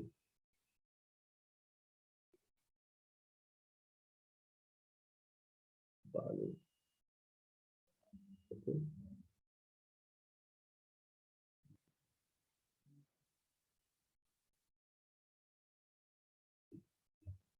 ओके, तो यहाँ पे अनसॉइलिंग, अनसॉइलिंग मतलब क्या है कि जो भी हमारा ब्रिक है, ब्रिक के अंदर में जो मतलब जो भी हम सॉइल को सिलेक्ट करेंगे, उस सॉइल के अंदर में जो भी ग्रेवल होगा, कोर्स सैंड होगा, उसको हटाया जाएगा।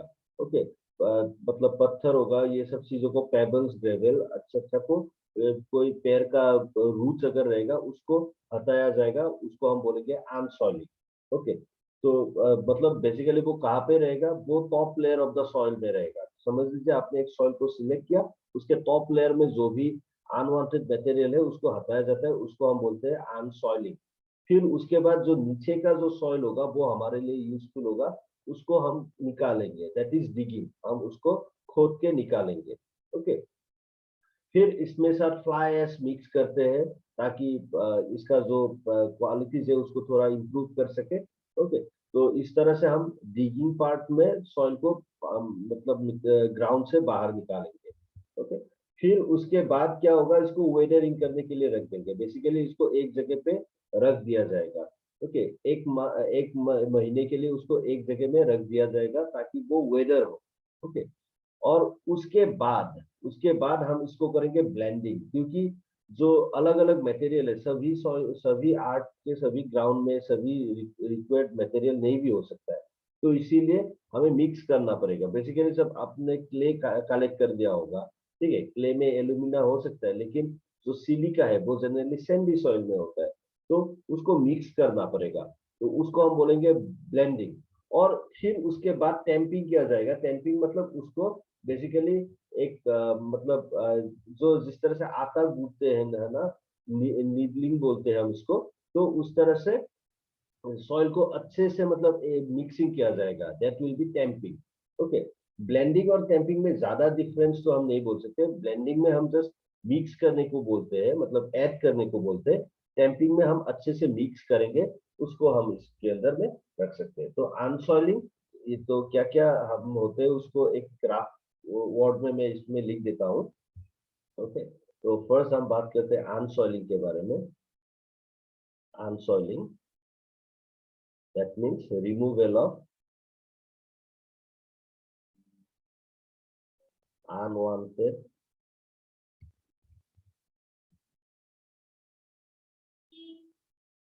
material from top surface। फिर आता है डिगिंग।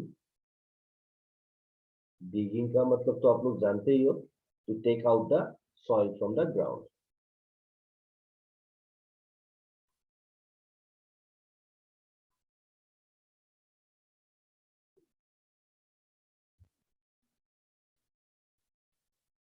ग्राउंड से हम उसको निकाल लेंगे। फिर वेदरिंग। वेदरिंग, तो क्योंकि वो ग्राउंड के अंदर में रहेगा तो उसके ऊपर जो इफेक्ट है वो ग्राउंड के बाहर रखने से अलग होता है, तो उसको एक महीने के लिए बाहर रखा जाएगा, इसको हम बोलेंगे weathering.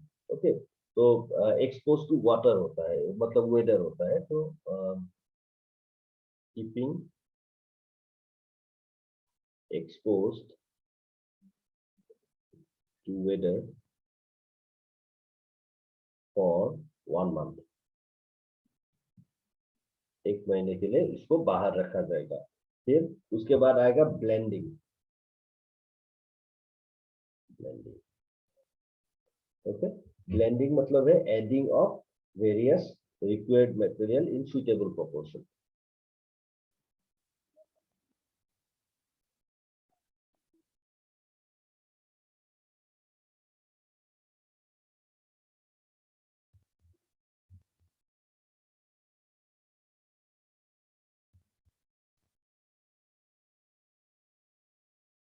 Proportion, okay.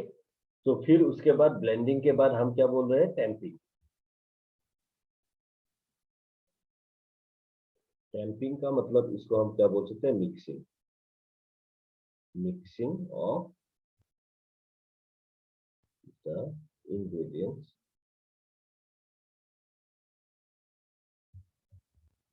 Properly, okay.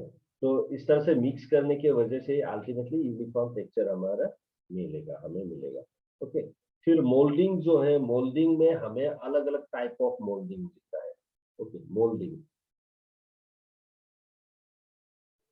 Moulding मतलब ब्रिक को शेप देने को हम बोलते हैं मोल्डिंग, ओके। तो रिक्वायर्ड शेप जो ब्रिक को देते हैं, that is the moulding. It is the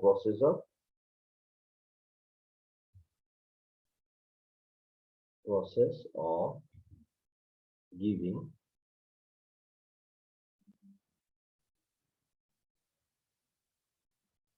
required shape to brick, okay, that is molding, okay। अब ये मोल्डिंग अलग अलग तरह का होता है, जैसे कि होता है हैंड मोल्डिंग,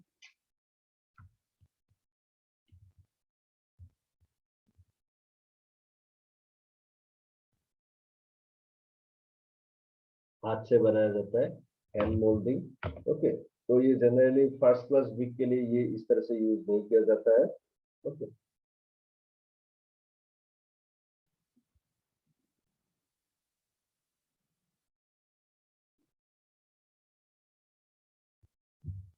फिर होता है ग्राउंड मोल्डिंग,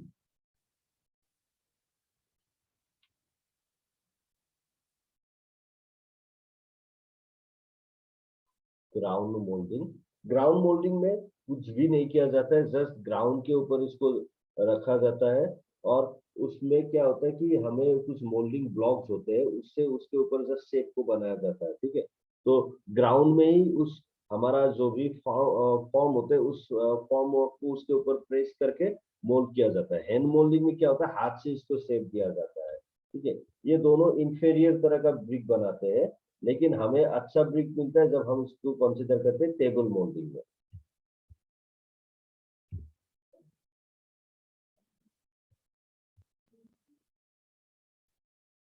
टेबल मोल्डिंग, तो टेबल मोल्डिंग में हमें प्रॉपर साइज का ब्रिक बनता है, और उस ब्रिक को एक टेबल के ऊपर हमारा कुछ इस तरह से प्रेस करने के लिए कुछ इक्विपमेंट होगा, जिसको रख के अच्छे से शेप दिया जाता है, ठीक है। तो टेबल मोल्डिंग से हमें अच्छा ब्रिक मिलता है। इसके अलावा भी हमें और इसको प्रॉपर करने के लिए हम मशीन मोल्डिंग भी यूज करते हैं।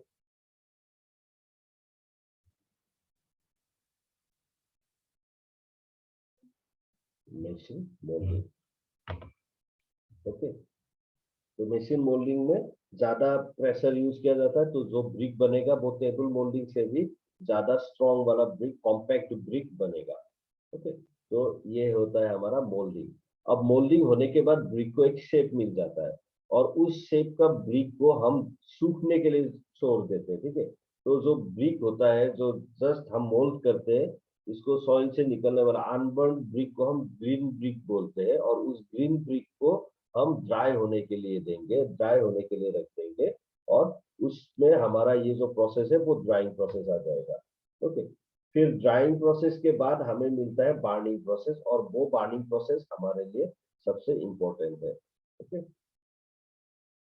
तो बेसिकली हम इस ड्राइंग को कंसिडर कर लेते हैं, ड्राइंग,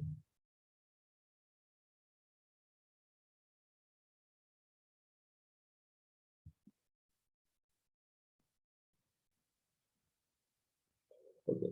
तो ये क्या होता है, बेसिकली हमारा मॉइस्चर को रिमूव करना होता है, okay. To remove the excess water present in bricks.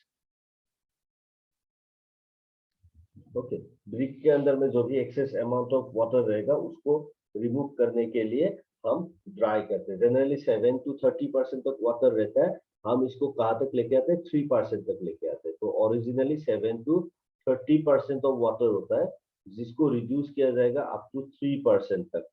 Okay, 3% तक वाटर रहने के लिए, रखने के लिए हम दे देंगे। जनरली हम इसको एयर ड्राई किया जाता है, कभी कभी आर्टिफिशियल ड्रायर भी यूज किया जाता है। ठीक है, तो आर्टिफिशियल ड्रायर यूज करने पर क्या होता है, ये जल्दी से सूख जाता है, हम जल्दी से ब्रिक को मतलब बार्निंग के लिए रेडी कर सकते हैं। ओके, तो ड्राइंग के ऊपर क्वेश्चन नहीं है ज्यादा, आप लोग इसको समझ देख सकते हो, लेकिन फिर भी टाइप्स के बारे में मैं लिख ही देता हूँ।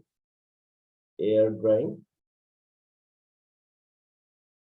एयर ड्राइंग नॉर्मली बाहर रख दो, आग मतलब पानी ना गिरने वाला जगह पे हम देते हैं, तो वो एयर ड्राइंग हो जाता है। फिर हमारे पास होता है hot floor drawing and tunnel drawing.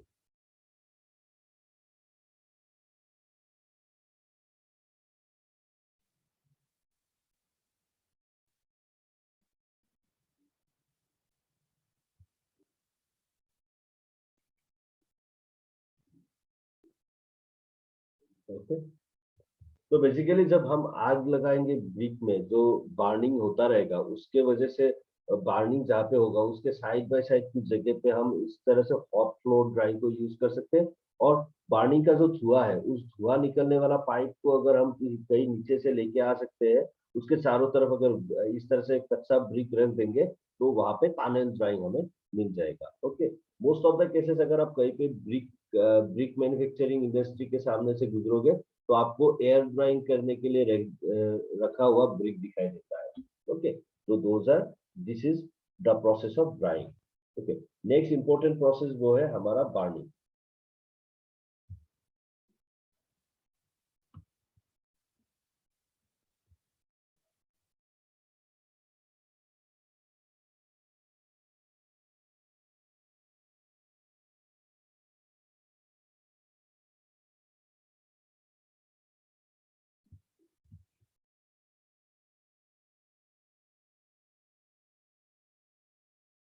Okay, तो बार्निंग किस किस तरह से किया जाता है, तो अलग अलग तरह का बार्निंग प्रोसेस होता है। क्लैम्प बार्निंग, क्लीन बार्निंग, ये सब अलग अलग तरह का बार्निंग प्रोसेस होता है। तो हम देख लेते हैं क्या क्या टाइप ऑफ बार्निंग होते हैं। ठीक है,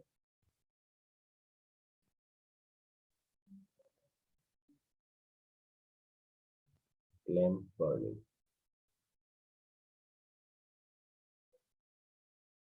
ओके, तो क्लैम्प बर्निंग का मतलब क्या है कि जब तावा में जिस तरह से हम चीजों को गर्म करते हैं ना, तो हमारा जो भी हम घर में खाना बनाने की तरह से जिस तरह से गर्म करते हैं, वही क्लैम्प बर्निंग है।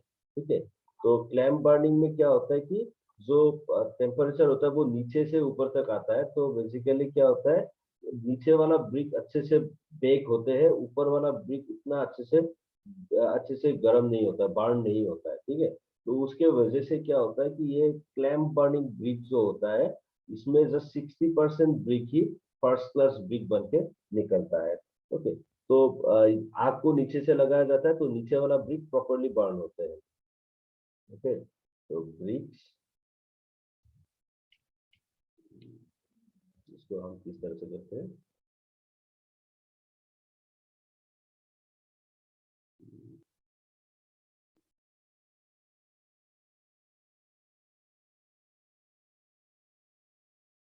ओके,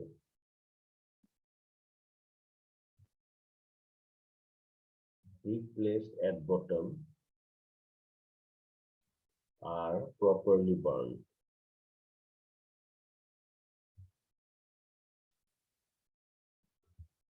ओके, तो दैट इज वाई जस्ट हमारा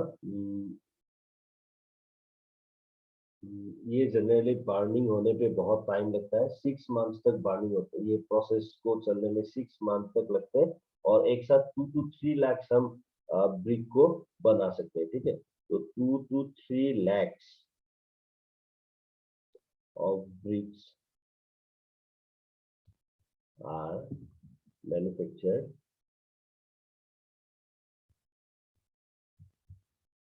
over a period of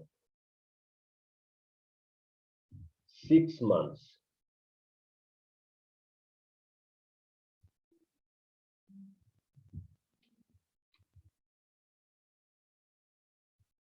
To complete.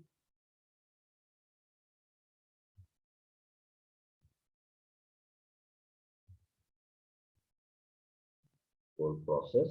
और यहाँ पे जो है 60% फर्स्ट क्लास ब्रिक बन जाता है।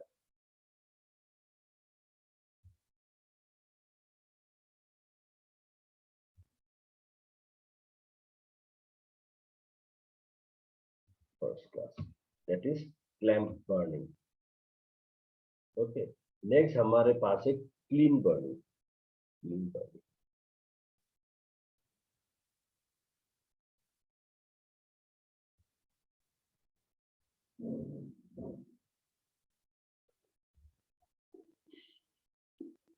ओके, तो अलग अलग तरह का क्लीन होते हैं यहाँ पे। इसको हमारा जो हम इसमें नंबर ऑफ जो हमारा ब्रिक्स होते हैं यहाँ पे रिलेटिवली कम होते हैं एक साथ बनाने में, लेकिन इसमें हमारा जो मैक्सिमम परसेंटेज हम प्रॉपर फर्स्ट क्लास ब्रिक को बना सकते हैं। ठीक है, टाइप्स ऑफ क्लीन बहुत सारा है यहाँ पे। ओके, इस चीज को मैं यहाँ पे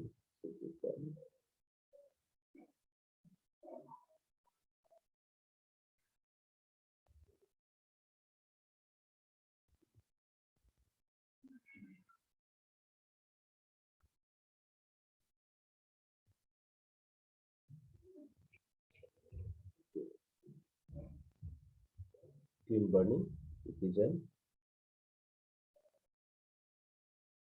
efficient method of brick manufacturing.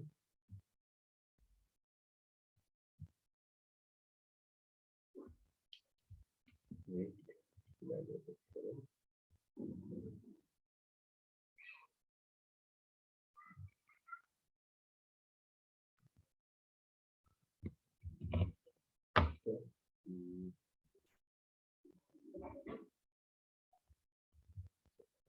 यहाँ पे हम उस चैम्बर्स को यूज करते हैं, चैम्बर्स की तरह यूज करते हैं, और अलग अलग तरह का क्लीन होता है। मैं ऑलरेडी आप लोगों को बोल चुका हूँ कि अलग अलग तरह का क्लीन को यूज किया जाएगा यहाँ पे। यहाँ पे एग्जैक्टली कितना देर लगेगा इसके बारे में प्रॉपरली बोला नहीं गया है, लेकिन ये जनरली ज्यादा दिन नहीं लगता है। ये उसका टाइम जो है वीक्स में लेता है ये। ओके, तो इसको थोड़ा सा देख लेना पड़ेगा यहाँ पे क्लीन बॉडी को।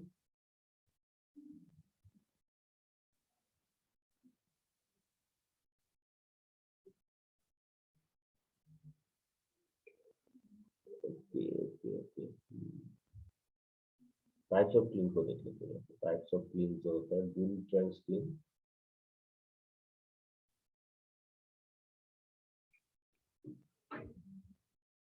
इसके अलावा है हॉफमैन क्लीन,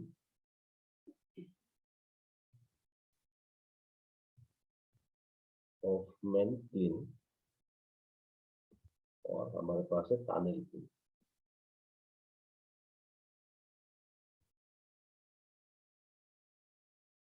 ओके, तो सभी का एक्चुअली सभी का एफिशिएंसी अलग अलग होता है, और जनरली मतलब हमारा 2 to 3 वीक्स इसमें रिक्वायर्ड होते हैं, जिसमें हमारा मैक्सिमम पोर्शन ऑफ ब्रिक जो होता है हमारा फर्स्ट क्लास ब्रिक बन के आता है। मैक्सिमम मतलब हमारा 80% ब्रिक हमारा फर्स्ट क्लास ब्रिक बन जाता है जब हम क्लीन बर्निंग करते हैं। ठीक है, by the way bull trench और हॉफमैन और टानेल क्लीन सभी का अपना अलग अलग तरह का प्रोसेस होते हैं, और सभी का जो शेप होते हैं, साइजेस होते हैं, अलग अलग तरह का होता है। तो इसके लिए हम डायरेक्टली एक ही चीज नहीं बोल सकते कि इसका टाइम रिक्वायरमेंट कितना होगा। तो मैं इस चीज को यहाँ पे इस तरह से लिख देता हूँ,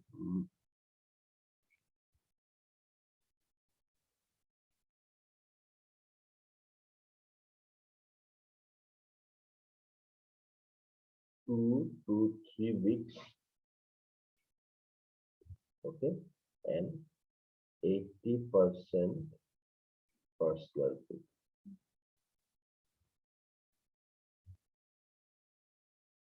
ओके, तो बेसिकली ये सब चीजें हैं ब्रिक के अंदर में। एक बार हम पूरा चीज को एक बार रिवाइज कर लेते हैं, क्या क्या हमने यहाँ पे देख रहे हैं, हम यहाँ पे क्या क्या देख लिया। हमने पहले देखा साइजेस ऑफ ब्रिक किस तरह से होना चाहिए। ओके, हाँ यहाँ पे मैंने दो इस तरह से साइज को कंसीडर कर लिया है, लेकिन मैंने आप लोगों को सिर्फ मॉड्यूलर ब्रिक के बारे में बोल दिया। ओके, बाय द वे जो हम लोग घर में यूज करते हैं वो है जेनेरिक ब्रिक, जेनेरिक ब्रिक होते हैं, और इनका जो साइज होते हैं वो 9 inch by 4.5 inch by 3 inch होते हैं। ओके, तो ये जेनेरिक ब्रिक हमारा जो नॉर्मल जो कॉमन ब्रिक होते हैं वो इस शेप का होता है। ओके, अब उसमें हम क्लासिफिकेशन को देख लिया। पहला तो था हमारा फील्ड क्लासिफिकेशन, मैंने इसको लिखा नहीं, इसको लिख देते हैं फील्ड क्लासिफिकेशन। फील्ड क्लासिफिकेशन में first class, second class, third class and fourth class brick मिलता है। फिर हमारा ये है आईएस क्लासिफिकेशन,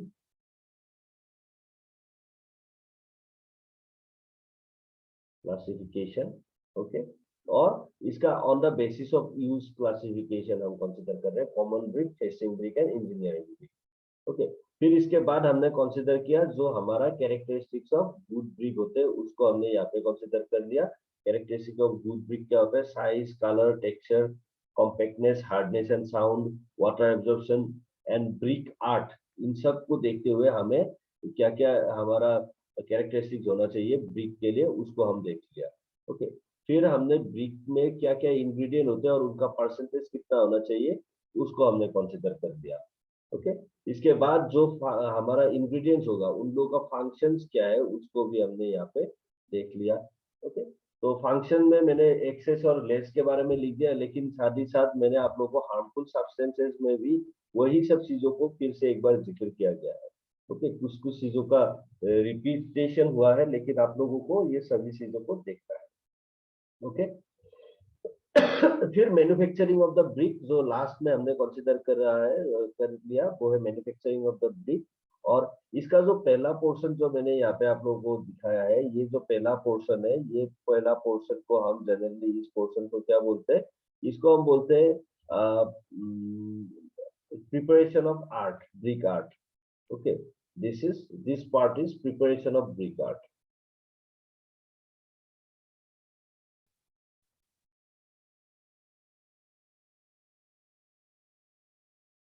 प्रिपरेशन ऑफ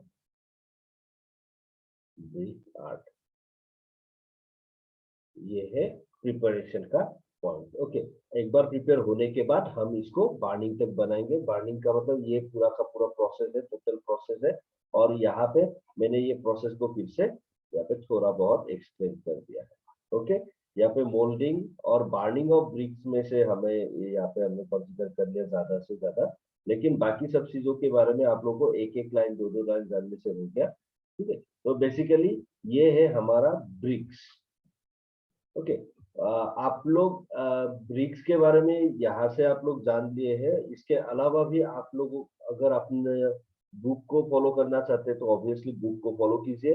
कभी कभी कुछ कुछ कंफ्यूजन हो सकते हैं कि हमारा बुक में इस तरह से लिखा गया है, सर आपने इस तरह से बताया है। तो आप लोगों को अगर इस तरह का कंफ्यूजन होता है तो प्लीज मेरे पास लेके आइएगा, मैं आप लोगों का कंफ्यूजन को ऑब्वियसली रिमूव कर दूंगा। क्योंकि कुछ कुछ बुक में कुछ कुछ चीजों को क्लियरली मतलब लिखा नहीं है, कुछ कुछ चीजों की वजह से कंफ्यूजन होते हैं। जैसे कि यहाँ पे ही मैं आप लोगों को बता देता हूँ एक एग्जांपल। जो फर्स्ट क्लास ब्रिक बोला गया है वो 10 न्यूटन पर एमएम स्क्वायर बोला गया है अगेन। और गुड ब्रिक का अगर हम प्रॉपर्टीज देखेंगे तो गुड ब्रिक में हमें 20% ऑफ जो वाटर एब्जॉर्प्शन 20% बोला गया है। ठीक है, तो रुकिए मैं यहाँ पे ये चीज को लिखा देता हूँ।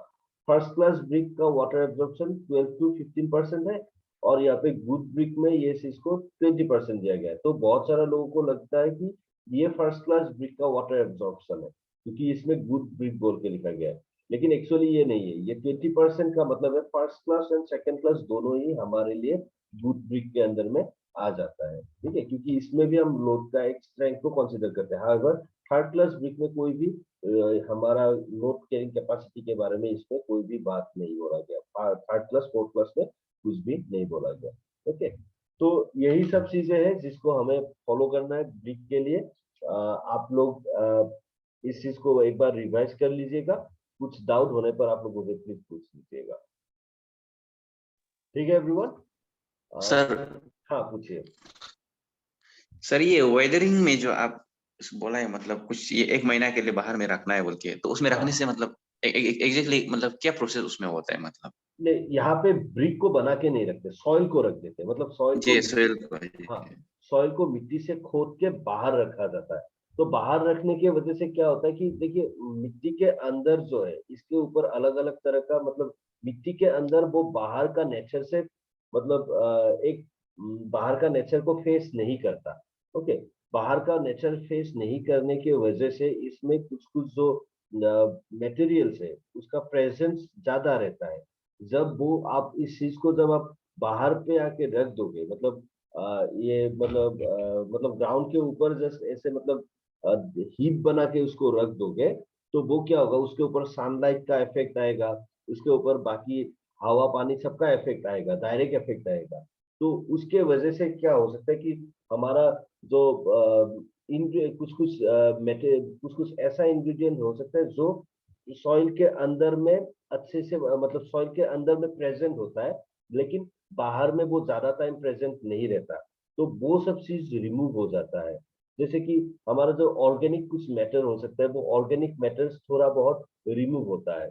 और जो हमारा सॉइल होता है वो सॉइल बेसिकली एक स्टेबल कंडीशन में पहुंच जाता है कि सॉइल को मिट्टी के अंदर से रखने से बाहर रखने पर ये ज्यादा स्टेबल बन जाता है। स्टेबल इन द सेंस इसका केमिकल कंपोजिशन में थोड़ा बहुत चेंजेस आते हैं। ओके, और जो भी हमारा ये पेबल्स होते हैं वो सब भी रिमूव हो जाता है, लेकिन इसमें ये चीज को मतलब इतना क्लियरली बुक में नहीं बताया गया कि एक्चुअली में क्या होता है, लेकिन ये चीज है कि इसको 1 महीने के लिए बाहर रखना पड़ेगा। ओके सर, ये आप ये बिल्डिंग मटेरियल्स के लिए आप कौन सा ये बुक फॉलो कर रहे हैं सर? बिल्डिंग मटेरियल्स के लिए जनरली ये बुक अच्छा होता है कि एसके दुग्गल का बुक अच्छा होता है, लेकिन आप लोग कोई भी पूर्णिया का बुक भी फॉलो कर सकते हो, पूर्णिया का बुक भी अच्छा है। दुग्गल का बुक है, पूर्णिया का बुक है, ये दोनों बुक को आप लोग फॉलो कर सकते हो। ओके। और सर ये जो बुल ट्रेंच हाँ क्लीन, हाँ ब्लू किल प्रिंट। को सर डिटेल में नहीं पढ़ाएंगे नहीं नहीं, उसका डिटेल्स में देखने की कोई जरूरत नहीं है सर? क्योंकि इसका जो बर्निंग प्रोसेस को डिटेल में।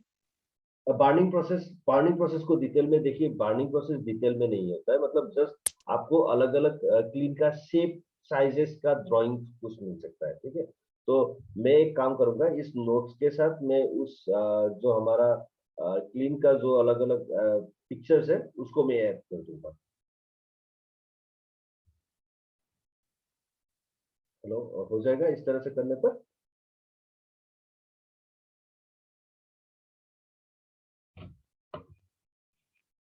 यस। सर सर क्या बोला है? मतलब जो मतलब देखिए यहाँ पे जो इसके बारे में एक्सप्लेन कुछ नहीं किया गया है कि बुल हेडेड मतलब बुल हेड ट्रेंच कैसा है, हॉफमैन मतलब ट्रेंच कैसे है, बुल ट्रेंच कैसे है, मतलब उसका जस्ट ड्राइंग दिया गया है। ठीक है, मतलब उसके वजह से क्या अलग अलग क्या क्या इफेक्ट आता है उसके बारे में कुछ नहीं बोला गया। जस्ट अलग अलग ड्राइंग उन लोगों का है कि हॉफमैन का क्लीन किस तरह का होता है, बुल ट्रेंच क्लीन कैसा होता है। मैं आप लोगों को अभी दे सकता हूँ, ठीक है, मैं इसको डायरेक्टली यहाँ पे इंक्लूड कर देता हूँ, रुकिए थोड़ा देर रुकने पर मैं इस चीज को दिखा सकता हूँ। ओके, मैं ये चीज को यहाँ पे दे देता हूँ।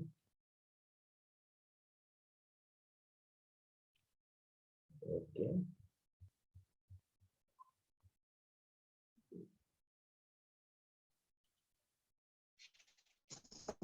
ठीक है, ये है, ये पिक्चर्स आप लोग देख रहे हो ना, तो ये जस्ट दिया गया, इस चीज को हमें जस्ट जस्ट हमारा जो पिक्चर है उसी को दिया गया है कि किस तरह से हमारा ये बुल ट्रेंड्स मतलब बुल ट्रेंड स्कीम कैसा होता है, हॉफमैन कॉन्टिन्यूअस स्कीम कैसा होता है, उसका जस्ट पिक्चर है।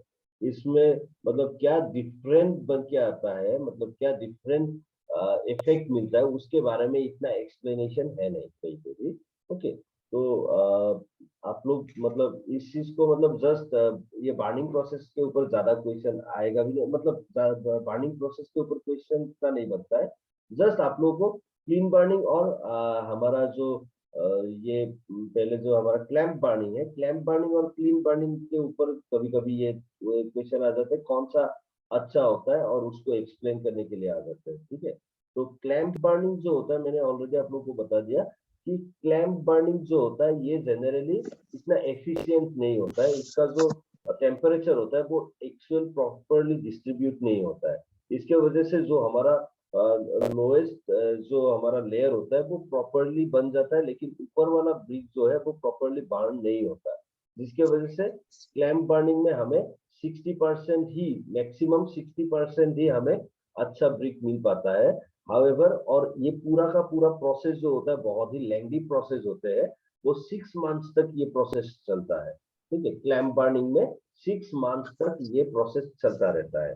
हाउएवर, क्लीन बर्निंग जो होता है वो कॉन्टिन्यूअस प्रोसेस होता है, एक इधर से खिंचाया वहां से निकल गया, इस तरह का प्रोसेस होता है। ये कॉन्टिन्यूअस प्रोसेस होते हैं और ये जनरली 2 to 3 वीक्स लेते हैं, और यहाँ पे 80% तक जो हमारा ब्रिक्स होते हैं वो हमारा फर्स्ट क्लास ब्रिक बन के आता है। ओके सर, सर ये ब्रिक्स का कुछ मतलब बर्निंग जो टेम्परेचर होते हैं ना, तो उसका कुछ कितना दाम भूल गया, मतलब ओके, ये मैं देखा था। ब्रिक का बर्निंग जो होता है, मतलब बर्निंग 700 डिग्री सेल्सियस में हम बर्न करते हैं। 700 डिग्री सेल्सियस टू मतलब 750 डिग्री सेल्सियस में बर्न किया जाता है क्लैंप में। क्लैंप में ये 7 to 750 डिग्री सेल्सियस में बर्निंग होता है। ओके, हाँ ये चीज को मैंने भी इंक्लूड नहीं किया क्लैंप बर्निंग में। मैं इसको यहाँ पे लिख देता हूँ। टेम्परेचर जनरली जो होता है ये 7 to 750 डिग्री सेल्सियस होता है। 700 to 750 डिग्री सेल्सियस में ये बर्न होते हैं। ओके, ब्रिक का बाय द वे खत्म नहीं हुआ है। ब्रिक में अभी भी कुछ चीजें बाकी है, जैसे कि सबसे इंपॉर्टेंट वाला पोर्शन ब्रिक का बॉन्ड से होता है, ब्रिक बॉन्ड्स। ओके, तो ब्रिक बॉन्ड के बारे में भी हमें देखना पड़ेगा। उस ब्रिक बॉन्ड के बारे में हमें नेक्स्ट क्लास में हम इसको देख लेंगे।